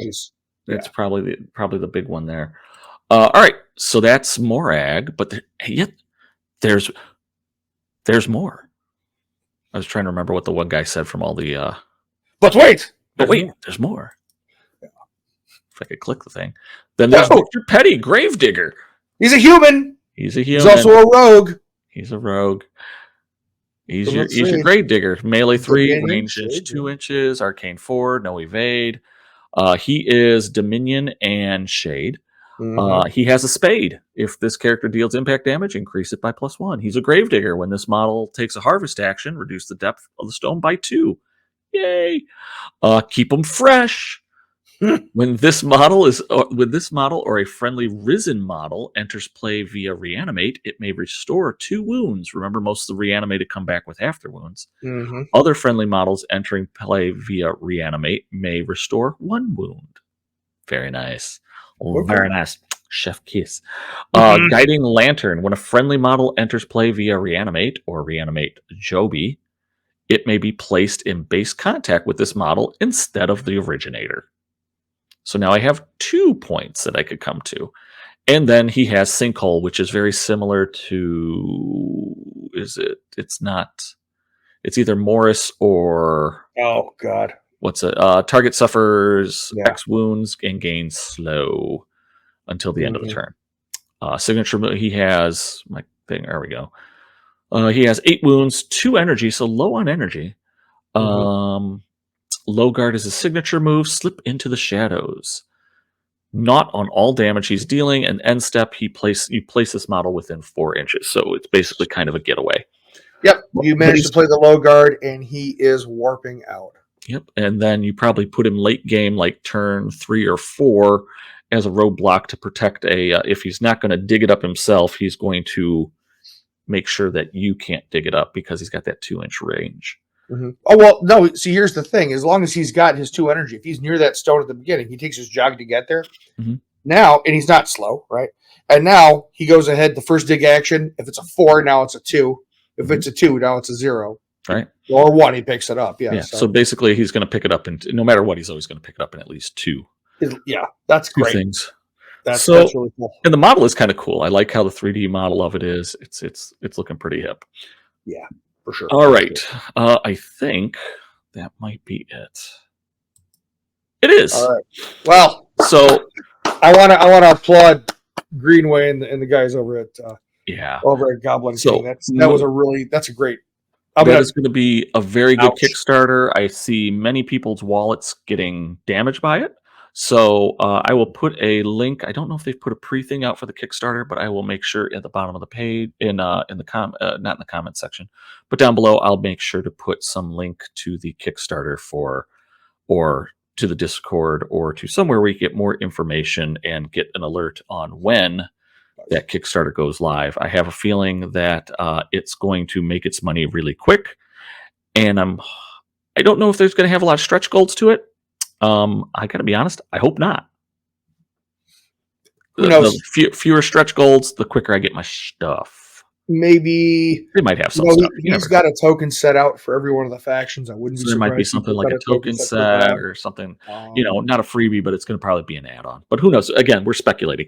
And the other Yeah, thing to remember from everything that we've discussed and everything that I've shown today, this is all tentative. Nothing that we've shown is set in stone because nothing has released, nothing's gone to print. So right. things may change from what we've shown today to what releases at the Kickstarter. So just to be aware of that. But I think a lot of these things are if they aren't in the final, they're going to be very close to the final Yeah. edition. Wow, we spent a lot of time talking Moonstone, so that leaves us some time to talk about two other games of interest Mhm. to us with new things coming out. And the first one is another game which has a blurry logo. I gotta get a better logo from James. The Drowned Earth miniatures game. They have a Kickstarter. It is actually live now, and it 8 more days is from the funded. date of this. Yes, From and it right is now funded. is 8 more days. It is funded. And he has made some. I got to get to my page where I put all my notes. Currently live, it's achieved its first stretch goal. He has limited stretch goals, and James has said he really wants to keep the stretch goals to a minimum, just because it'll help him get the product out to us faster.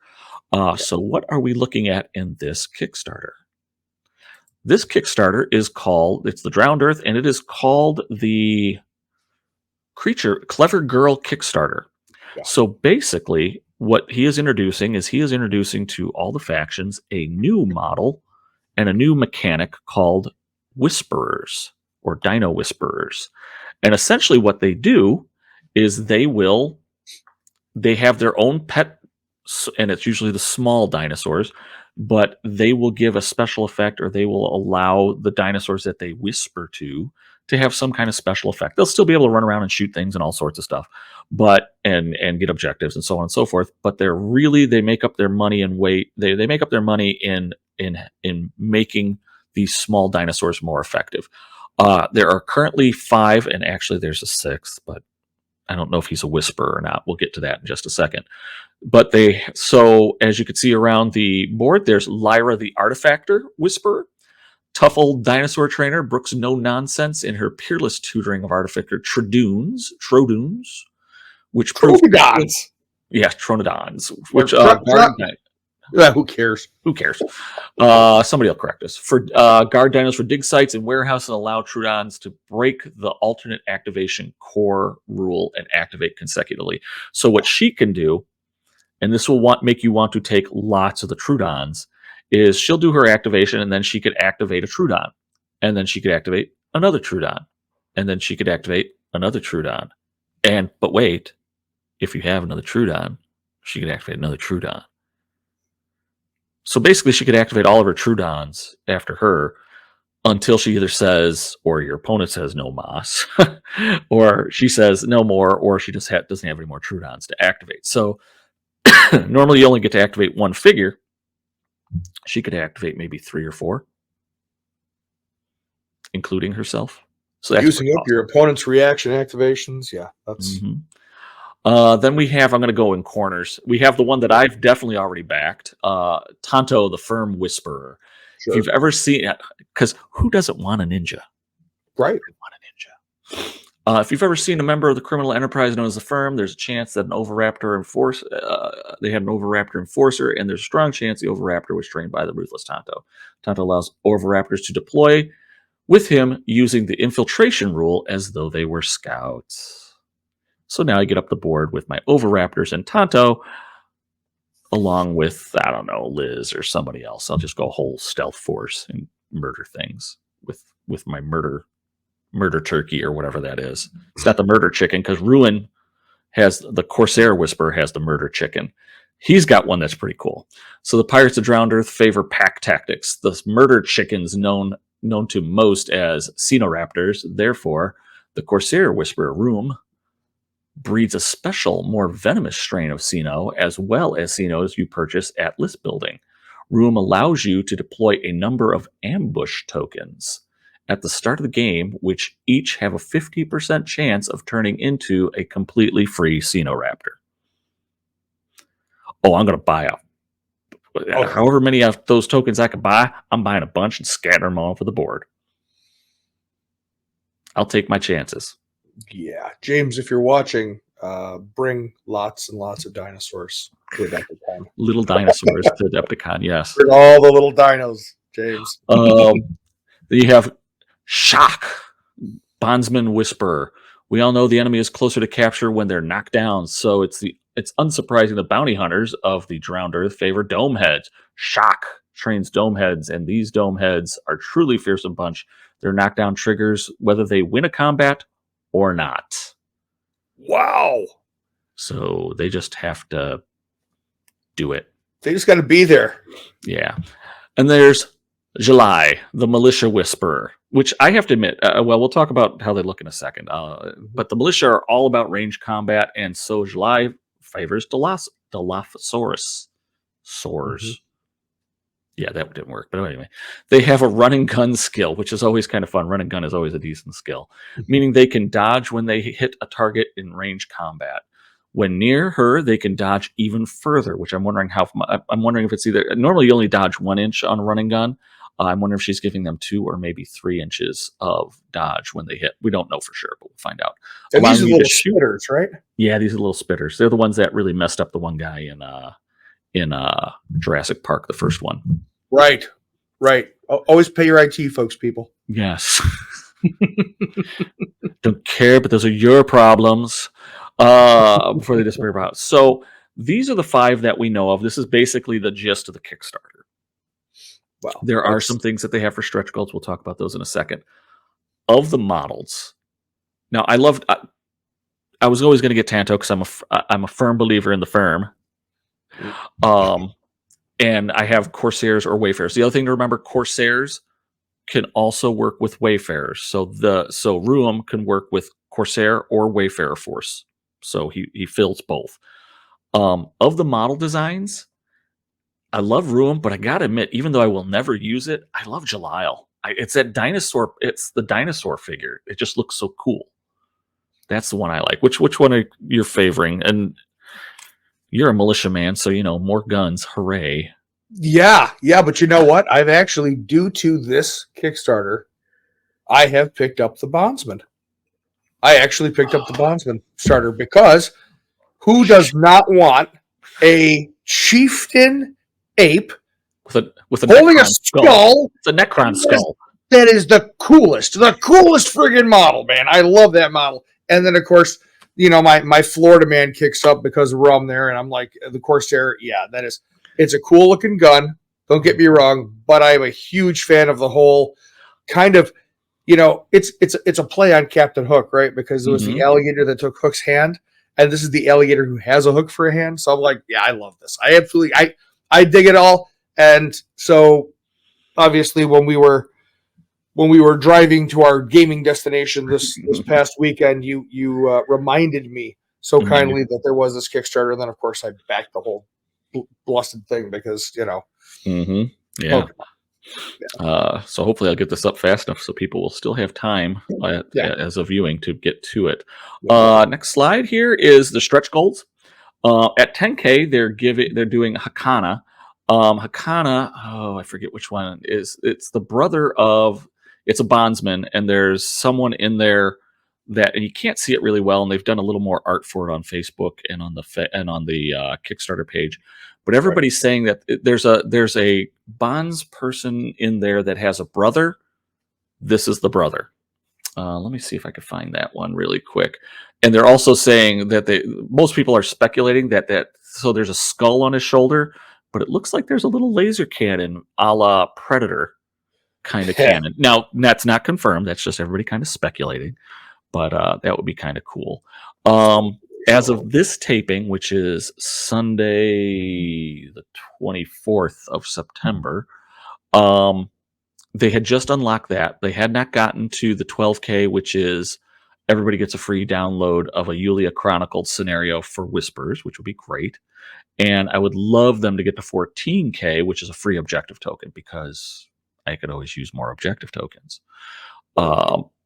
There's supposed to be more revealed at 15, but you know what? I'll be happy just to have another model and my free scenario and call that a day. But hey, more the merrier. So if you are into Drowned Earth, definitely check out the Kickstarter. Link will be below. And give that a hoot to give that money to James, and he will get you that. Now, one important thing to remember about these figures: these are not metal figures. Traditionally, Drowned Earth has always been pewter figures. These are not. They have switched to 3D printed figures. They're going to be they're going to be good. They're going to be very good quality figures that are going to be on 3D printer, but they are not metal. So if you're expecting metal, you're not getting metal. So just be aware of that. It's not Sinocast. So just be warned. And they even state that in the Kickstarter. They make that very clear that these are not metal ones. All right, so that's Drowned Earth. Yeah, I think James was saying that these figs they are resin, professional resin 3D printed sculpts that are master quality. So I take James at his word when he says that these are going to be master quality figs. Dr. Dice believes him. So I have absolutely zero reservations about backing this Kickstarter. Again, I backed it in full. If you are seeing this before the video, before the expiration has happened, and you are a fan of Drowned Earth or don't even know about Drowned Earth, look at the rules, then take out your wallet, back this Kickstarter because you're going to want to. This is a great value, and these are great figs, and it's a great company, and James is a great dude. So. And if you're not familiar with Drowned Earth and haven't seen it before, check out the links below. I have to a couple of me and Gaming Jason did some Drowned Earth play videos early on in our channel history. So give those a check it out, and learn what Drowned Earth is all about. Hit them up on Facebook or Discord. They have a very lively channel there. It's one of those games that nobody really hears about, but is so good, and you see it having an influence on other games, very subtly, but it's there. Of which, as we move on, before you do, I'm going to stop. Hammer time. Current Kickstarter's at 13K, which means they've unlocked that Ulia Chronicles scenario, right? And it's 13,000, roughly 100, so $900 away from getting the objective token. So we should be seeing the objective token and hopefully something else at 15K. So fingers crossed, hoping for you, James. All right. So what's next? This is in the game that I couldn't remember. It's Carnevale. Carnevale. That's another one of these games that again, it's TTCombat. They have put this out, and I think it's on its third edition of the rules. Somebody could correct me if I'm wrong. 2.5. We'll call it 2.5. Yeah, the second edition. Yeah. So for those of you who aren't familiar with Carnevale, it is I gotta watch my language. It's a messed up version of Venice. Dystopian. It's a dystopian version of Venice. Thank you. Dystopian fantasy. I was going to use the F word for dystopian. Sure. But essentially, it's always night, and most of the world is flooded except for Venice. Go figure. And because of that, everybody's kind of going a little loony. The beauty of Carnevale, I'm not going to get into details on the gameplay and the rest of that. We're hoping to get some gameplay videos of that, especially with the new group of people who've joined our meta that do terrible things and make terrible purchasing choices that I would have done anyway. But the beauty of Carnevale, one, the gameplay is really, really cool, very dynamic. Extremely narrative. It tells a story, and they tell a story in a lot of their books and their releases and things like that. But the other thing is they have quite a few factions. But within each of the factions, the factions themselves are so diverse that if you have a local group and you have a bunch of people who are playing Carnevale and they're like, oh, I want to play Guild, but I want to play Guild. don't worry about mirror matches, because more than likely you each like something different about Guild, or you like something different about the Rashar, or you like something different about the Vatican, or you like something different about the Strigoi. There's so much in there, and the Guild is probably the one that has the most diversity. I'm forgetting the nobility faction, who they are. The patricians. The patricians. And you forgot the Strigoi. You forgot the I Vampire. said the Strigoi. Did you say Strigoi? I did say Strigoi. You forgot the Gifted. I would say the Strigoi is the one that's probably the least diverse, but it makes sense that they're the least diverse because they're all vampires. Well, no, you got the Romani as well. Yeah, that's okay. true. Okay. We got, and then you have the doctors. The doctors are all over the place. Yeah. They have a lot of fun things. But the new release that they just announced this past week is for the Guild, and they're redoing the Harlots. Mm-hmm. So here we see our Harlots. Just beautiful sculpts. I have not seen what their stats or anything are like, so I'm just going on figure looks. Mm-hmm. One, whoever they have as their painter, chef's kiss to you, man. You're doing a great job. But it looks like this new box set, you get 5 figures, which is not unusual for Carnevale. It is plastic. Resin. Yeah? Resin. It's a resin. I almost want to say it's Sinocast, but it's not, because the plastic has the resin has a little bit of flex to it. It's not terribly rigid. But it's not ResTech. Resin plastic. Yeah. So it's got some rigidity, but not total resin like an Arena Rex brittle or Forge World brittle. All right. So that's that. So we're going to take a quick look at some of these individual ones, or I put them all on one page. They are good looking. They are good looking. So you have your head in the upper left. You have your head harlot there. Center, you've got what looks like a sword fighting one, probably a tough, and then you have your assassin one. So this kind of gives you a spread of some of the different guilds, but they're all women. And then what I'm assuming is in the bottom left and right hand corner is their slave men that are really beaten up. So they almost look like zombies, Almost. So I'm wondering what's going on there. But they're still kind of bleeding. So I think they're kind of fresh. It's a little fresh, so that might be something there. I'll have to admit, of the box set, I really like the one in the upper right hand, the one that almost looks like the Rialto. That's just a really good look. It's not terribly dynamic, but it's dynamic enough. And then I like the one in the upper left. She looks pretty cool. She looks cool. Yeah. Which then brings us, they did have another release that they announced. So because we're doing this kind of every 2 weeks, they did announce a new release for the Strigoi, the Subaqueous, right? I don't like them. Yeah, you wouldn't. So no one buy them. They're horrible. I've already got them on pre-order. Of course. So the deal is with these guys, right? So you take a look. You've got some that are partially Rashar, right, that are up top, and then you've got these other ones down below. And I forget specifically which batch it is, but there's one batch that they're still rotting. So every turn they're getting weaker and getting closer to dying off. But they are just so darn cool. I think it's probably the Rashar ones. What you personally hate about them is that they are aquatic. And my advantage is gone. Being a Rashar player, you want to be able to drown them, and you're not going to drown these guys. Also, all of their weapons are aquatic, right? So again, if you get in the water and they happen to be in the water, you're going to get smacked by these guys. They can actually do some damage to you, which is nice. The whole lore is that they're down there and they're harvesting them. They wait and then they harvest them up from the bottom of the canals, and that's what this chick's job is to bring them up. Go around in the boat and bring up the dead. That's it. I'm excited for them. I'm looking forward to getting my hands on these guys. I promise I will not play too many of them because luckily our meta is expanding.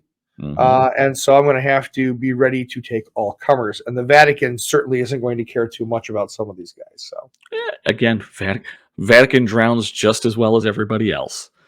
Oh, they do. They certainly do. Just got to knock them in the water. Universal protection can't do squat when they're in the water. That's true. That's true. You think that armor would be much heavier? You think it should be.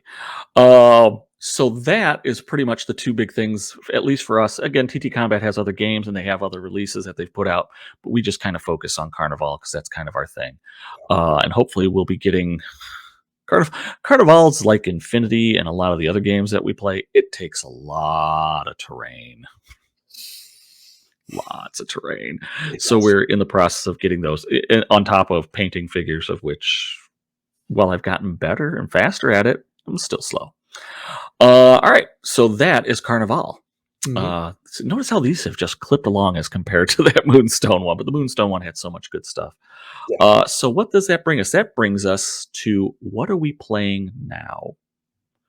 So yesterday, Dr. Dice and I, and yesterday would have been Saturday here in the States, the 23rd of September, we were out at our friendly local game store. We got a game of Moonstone in. That was fun with our new meta group.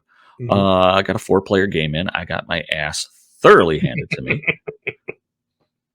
because Dr. Dice decided he was going to be aggressive from the get-go. I had no intention of aggressive positioning. Aggressive positioning.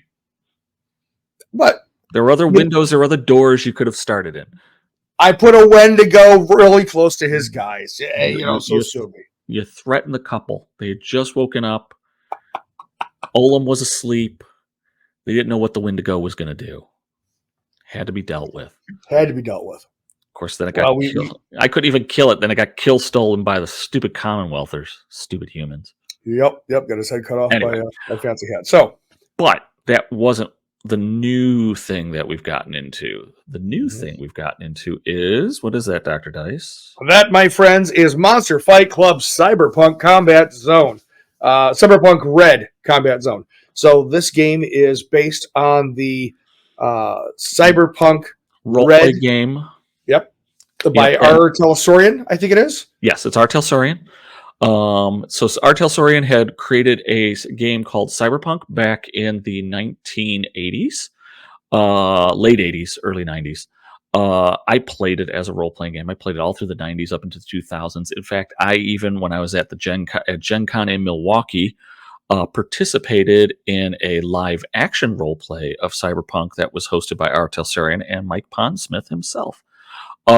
Great time. Love the whole Cyberpunk theme. They've updated the RPG to Cyberpunk Red, which streamlines, again, I haven't read through the rules completely, but just everything that I've seen, it's very much like the old game was, streamlined just a bit. And they really they added drones, which really they didn't have drones in the first edition of the game, but they did have net running. Net running in the old game was not easy. So you didn't see a lot of people taking net runners.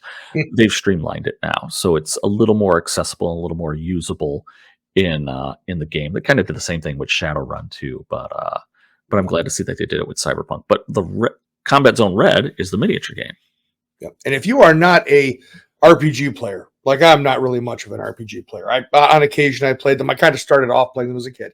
But this, if you are familiar with the Cyberpunk 2077 video game series, which featured Keanu Reeves, right? That came out there. And now the new DLC that's going to have Idris Elba. Yeah, it's going to be fantastic. That game has really been, they've done a lot with it. They fixed it up a lot from the initial release. They did. Although, quite frankly, I enjoyed the initial release, so maybe I'm a weirdo. But the point is, if you enjoyed that series and you want more Cyberpunk because you kind of like living in that world a little bit, this is the minis game for you. So what they've done is they've taken that RPG, some of the characters that appeared in that RPG series, and they used to sell these little blister packs that had like 3 figs in them for use with the RPG as NPCs or player characters if you wanted to do it that way. Yep. So what they've done is they've taken those. There are cards for those now that have stats on them that are playable in the game. And so what you see before you right here is the picture of the new core box. This was a Kickstarted project that recently released. They finally got it Shipped in. It shipped in. Give me a second. Got to go to my notes. Yep. I Well, can they had fill in some at those- Gen Con. They did have some at Gen Con, and then Yes. I think it's still shipping right now, technically. So yeah, it's shipping to Europe now. As of I think they had a note out in late August that it was starting to get into Europe now. So the Kickstarter closed in May 2021. Kickstarter backers just started receiving theirs in July 2023 in the United States. So it shipped sometime late June. So people started getting it in July, and apparently they had stuff for sale at Gen Con. Europe should be getting theirs now, or rest of world Europe should be getting theirs now. I hope. I know some people were still saying that they hadn't gotten their stuff, but I'm always getting that confused with the Borderlands, because they had a Borderlands Kickstarter too. They're having some shipping issues. But it is supposed to be going to retail soon. So that's going to be really, really good. But yeah, like Dr. Dice said, this is basically the contents of the box set. The two factions that are in there are the Maelstrom, which are kind of like, if you're familiar with 2077, the video game, these are the heavily cybered up dudes. You know, if you're a Necromunda guy, I'd almost say they're very, very akin to who? Goliath, I think. Goliaths, yeah, they would probably be the Goliaths. Yeah, these guys are like, they're just a nudge from becoming cyber psycho. I mean, honestly, most of them are. Yes. And then the other faction that's in the starter set is the Ayubans. Not the Ayubans, the Tiber Claws. It's right there on the damn card. Right. But it's Ayuban is the leader of it there. And they're as you can see, they're kind of a Oriental Japanese inspired gang. In 2077, I think they're a little bit of a biker gang, but they're a gang. They may have affiliations with a certain corporation, but we won't say that. That depends on it depends on if you've watched the Edge Runners cartoon. I think you know that. Anyway. So Tiger Claws are supposed to be associated with Arasaka. Yeah. Funded by them. But again, I really enjoy this game. Without going into too many details on the gameplay or anything like this, this game has really streamlined the rules.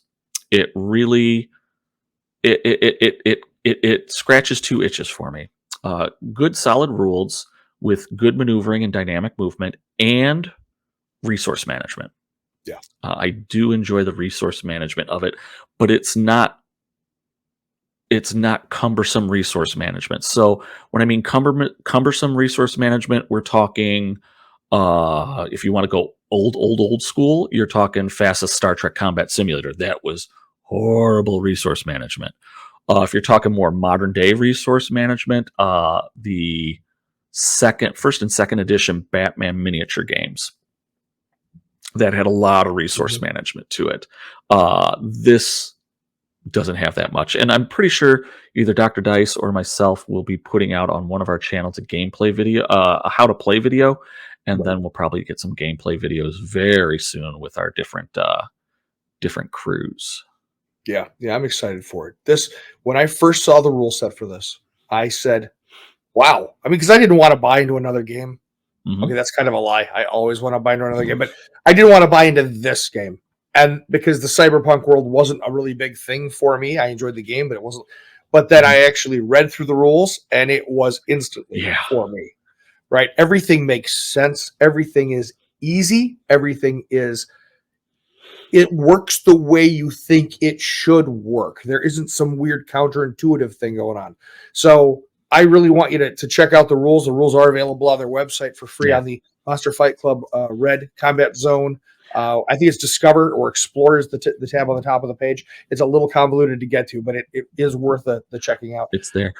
I'm going to also say that if you purchased, like I did, a lot of the Cyberpunk blisters for the RPG, they do make up some of the other gangs that are available that you could play. They don't come with the cards in the blister, but if you go to Wargame Vault, you could download the cards for free. And I printed them up on old man special size 4x6 photograph paper so I could read them a lot easier, making all of my old man gaming group extremely jealous. Or you could spend 38 cents and have the cards printed very nicely for you. Starting factions, as you saw in the starter box, you get Maelstrom and you get Tiger Claws. Currently, as of now, the other factions that are available are the Bozos, which are these kind of gang members who go about being killer clowns and effing up the place. Combat zoners, which are I will just say they're your generic guys from the zone. The zone in this zone in Cyberpunk is this really tore out war. I won't say war torn place, but think of what you would think of as an actual ruined war zone kind of area of a city. These are that's really walled rough off. neighborhoods. Yeah, it's super rough. The buildings are all derelict. Everybody's living, just on the edge of things, and these are gangs that run around. Now, the zoners have different flavors. There's the regular zoners, there's the party goers, and then there's the guardians. We really haven't seen too much of the party goers and guardians. They're in the Kickstarter, but we haven't seen any kind of boxes or blisters that have anything to make the combat zoners more specific to that. But the nice thing, the best way to think of the zoners is they're going to have some different factions they could fill in for different things. There's the red generation, which from my old school gaming was the third iteration or fourth iteration of roleplay rules, which just basically focused on the kids of the old time edge runners or cyberpunkers. So it's basically the kids, little kids running around with rocket launchers. Yeah, they're just tired of being, sure. And then lawmen. So you got the cops and I don't think they have a max tac force. We're thinking they might come out with it. The Kickstarter had a lot of factions kind of all thrown together in a big 21 figure bundle of blah.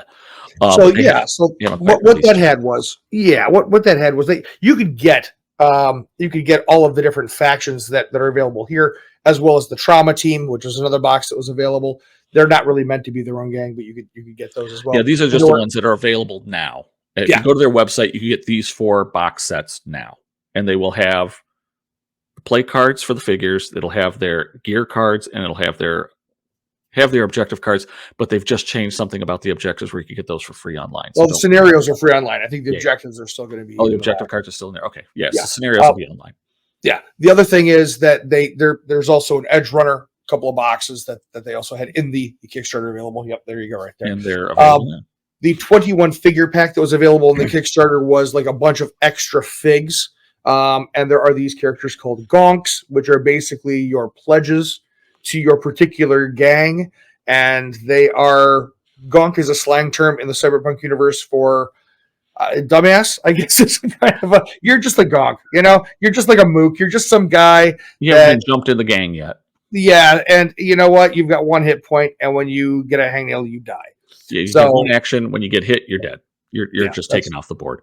The best way I could describe it, because I used gonks recently in a game, and the gonks, they can take actions, they can shoot things, but really what gonks do is they usually, at least the combat zoner ones that I used, provide some kind of passive bonus to the other members of your gang and team if they're within a certain range.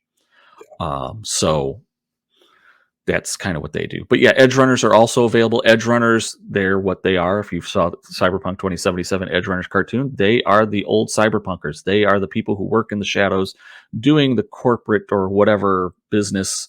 They're fighting the wars in the shadows. And you get 2 flavors of them, or you could buy both and mix and match. The nice thing about it is you could have any one of these boxes, and then if any of the other characters have the merc keyword in them, you could put a certain number of them into your force, up to 2, I think.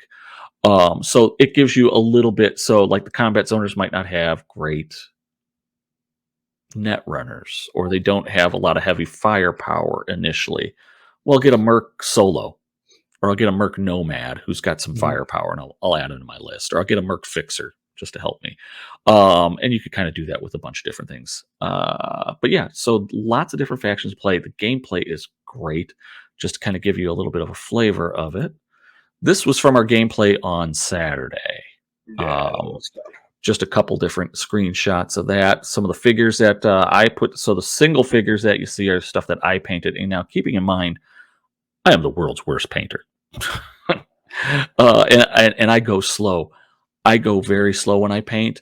When I got these, I'm cranking these out at a rate 2 a night, and I'm painting almost from scratch. I may have done a little pre-work on some of them, but essentially I'm getting these done 2 figures a night, 3 hours, 3.5 hours to get 2 figures done.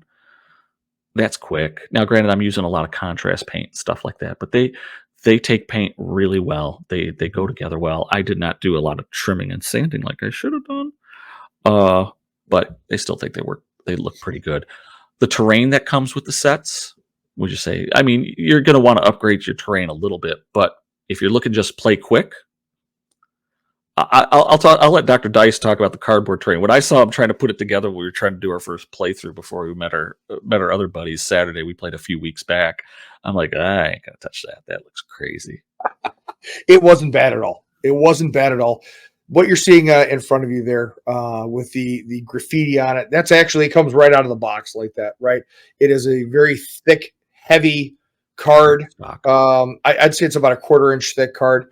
Really nice, though. It is really nice. The clips, there are plastic clips that are on the corners of the buildings. Sometimes they're in the center of the buildings. You can see it right there to the left of the white arrow on the top building. What those let you do is they let you join the pieces of the walls together. And that particular one, the buildings that are nice and long, they actually usually have a brace behind the scenes. So think Hollywood set where you don't really have like the full building that's built there, but it's kind of the facade. That's pretty much what these kind of look like. If you want to, you can put some kind of roof pieces on top so you can jump from rooftop to rooftop, things like that. But it gives you places where you can stand in windows. It gives you places where you can get lines of fire blocked because you got the building in the way. You can run through the doorway, run through the alleyways, whatever. The quality is really good for what you're paying for. I really do appreciate the quality that they put into it. I will say also, while the AT-43 barricades obviously did not come with the game, those are older terrain pieces. If you could find them on the open market, get them. They're great for this, as are the containers that you see right in front of you. But the Monster Fight Club containers are just as good, in my opinion. I thought those were great. I think they're a little sturdier.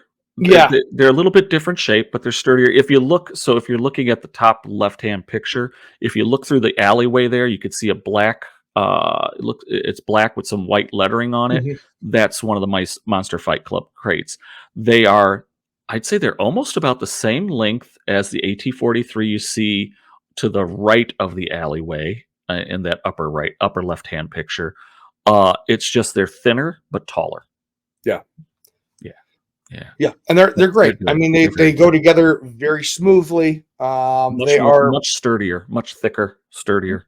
Yeah, and the way that the indentations are on the top and the bottom of them, they're meant so that if you press them together, they will stack and hold together nicely. So you could actually do almost like a shipping. Maybe you've got like a dockside thing you want to do. So you get like a half dozen of those or a dozen of those, and then you really. Keep going. I was going to keep finishing. You're going to talk about their Kickstarter? Yeah. Or you could go on their Kickstarter for their new dock, which I don't have a picture of on this. Yeah. Because I just want to talk about the game and not necessarily their Kickstarter, but we'll get to that. No, but they've got all kinds of stuff. And the train, again, the train's fantastic. Train's very, very good. The mat that we're playing on was not part of the box set, but does it come with a cardboard? It didn't come with a neoprene mat in the box, does it? There's no neoprene mat in the box. In the box, though, you do get a nice, heavy, sturdy, small size playing surface. So I think that's probably the mat there, not the board. But it's a mat. The board is thicker. It's double-sided, so it's got two different. You got the street environment, and then you've got like this other alternate side on the other side. But if you didn't want to buy neoprene, you wouldn't have to. I think that what comes in that box set is a fantastic value. It is great stuff. You're going to get the playing surface. You're going to get the tokens. You're good, and the tokens are necessary, right? Because your tokens. He's talking resource management. That's all of your actions and your hit points are determined by how many tokens you have and what color they are. So you have to have the tokens from the box set. The dice. This is not a Fantasy Flight game. You need one set of dice. That's it. Yeah. If you have one set, and then there are enough dice in that box set for two players. And measuring tools, which are absolutely essential to the game. Right, because you're not going to be using tape measures. You're going to use their little custom measuring tool. Could you use a tape measure? Sure, if you're sadistic. Personally, I wouldn't, because this has got the range bands on it, and it's nice and flexible, and you can do whatever you want to do. Just use that range band, folks. Yeah, just It's use easier. range band. You're going to find it. Yeah, and in addition to that, so it's tokens, it's dice, it's the range finders, it's the figs, it's the cards. Honestly, the value for money is without a doubt there. Yeah, it's good. So we're going to be playing this one quite a bit. Yeah, you'll be seeing that one in the future, especially because it's painted. Yay. Just let you know. So right now, again, we showed you the factions that are available. If you go to the Monster Fight Club website, they, aside from the stuff that's in the box, which I don't think you could buy individually, so you have to buy, if you want the Maelstrom or Tiger Claws, you have to buy the box set, the starter set. No, I think you can get them. You can get them separately. Yeah, I've seen them. I did not see them on their site. So if you want them, if you want them today, maybe not. Yeah, they did have boxes available. But the 4 factions that I know you could get just as the boxes of just the faction: Combat Zoners, Lawmen, Bozos, Gen Red. I think Edge Runner 1 and 2 is also available. Mm-hmm. Future ones that are coming that were already available in the Kickstarter, so you may see them kicking around already, are Arasaka, which is what you're seeing in the upper right-hand corner of this picture here. And Arasaka... What's it going to be? Arasaka, Danger Gals. Yeah. And then the different flavors of Zoners.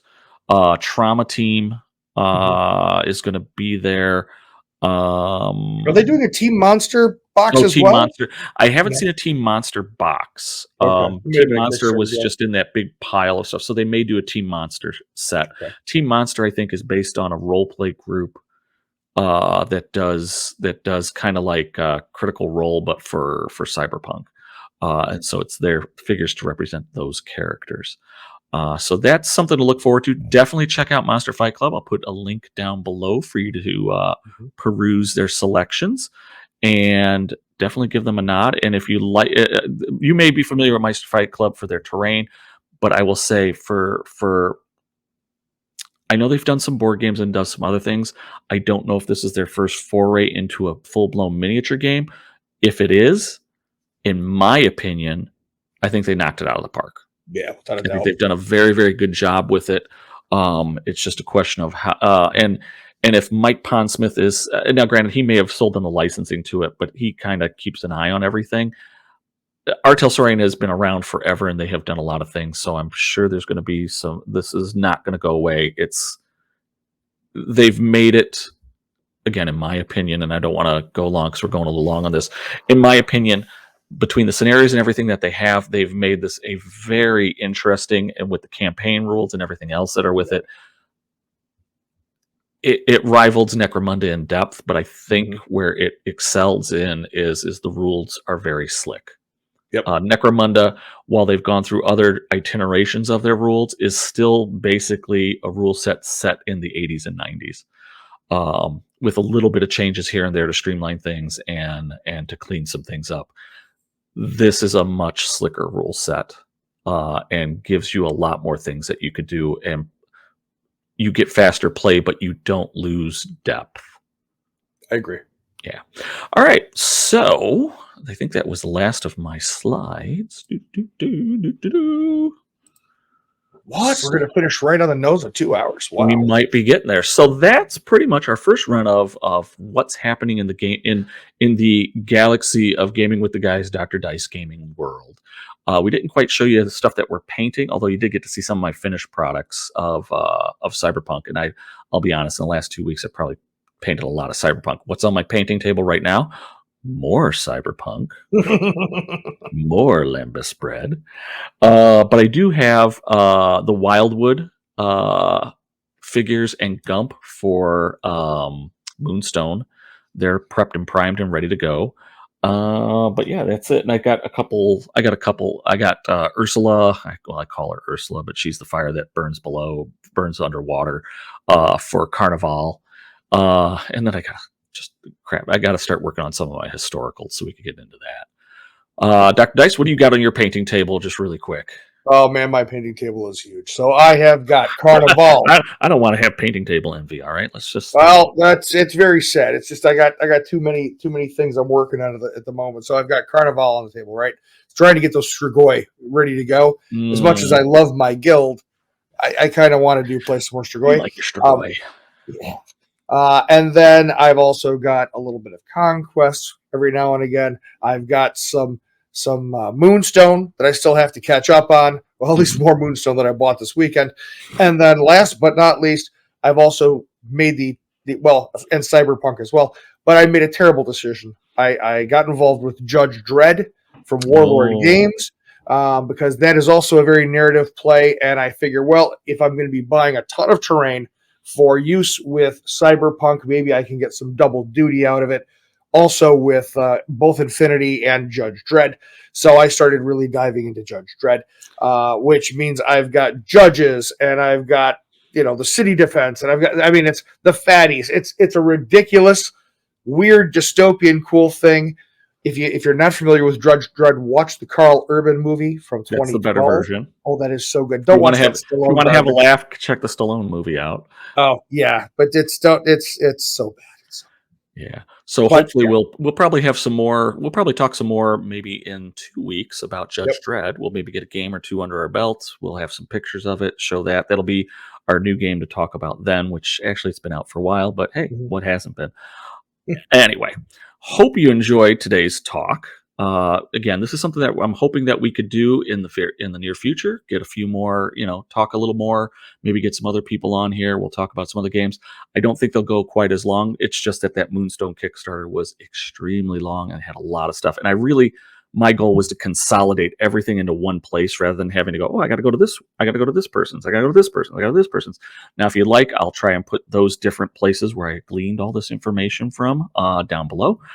So you can also check them out too, because they also have a lot of Moonstone content that I would definitely encourage you to check out. If you did like what you saw today, please hit the click button over that way. No, that you way. mean the like and the subscribe and the like, subscribe, do all those fun things. The notifications, the bell. Definitely get notified, and definitely check out Dr. Dice on Instagram and on YouTube. He would appreciate that. He's going to be getting some more stuff out here in the near future. So glad you're able to join us. Hope you enjoyed listening to us talk about some new things. Hope you're excited about a lot of these Kickstarters and new products that are coming out. Hey, more games out there, more games to play, more fun to be had by all. There's something out there for everybody, and I think we're just touching the iceberg of that. So hopefully you'll find something that you enjoy that we can enjoy with you. With that being said, Dr. Dice, got anything to close with? Get your figs on the table this week. Doctor's orders. Painted or not, but always play That's painted. Right. But always play painted. But painted or not, but always play painted. Painted or not. Anyway, have a great day, everybody. Have a great day or evening, wherever you may be, and we'll hope to see you soon sometime. Bye-bye, everybody. Take care.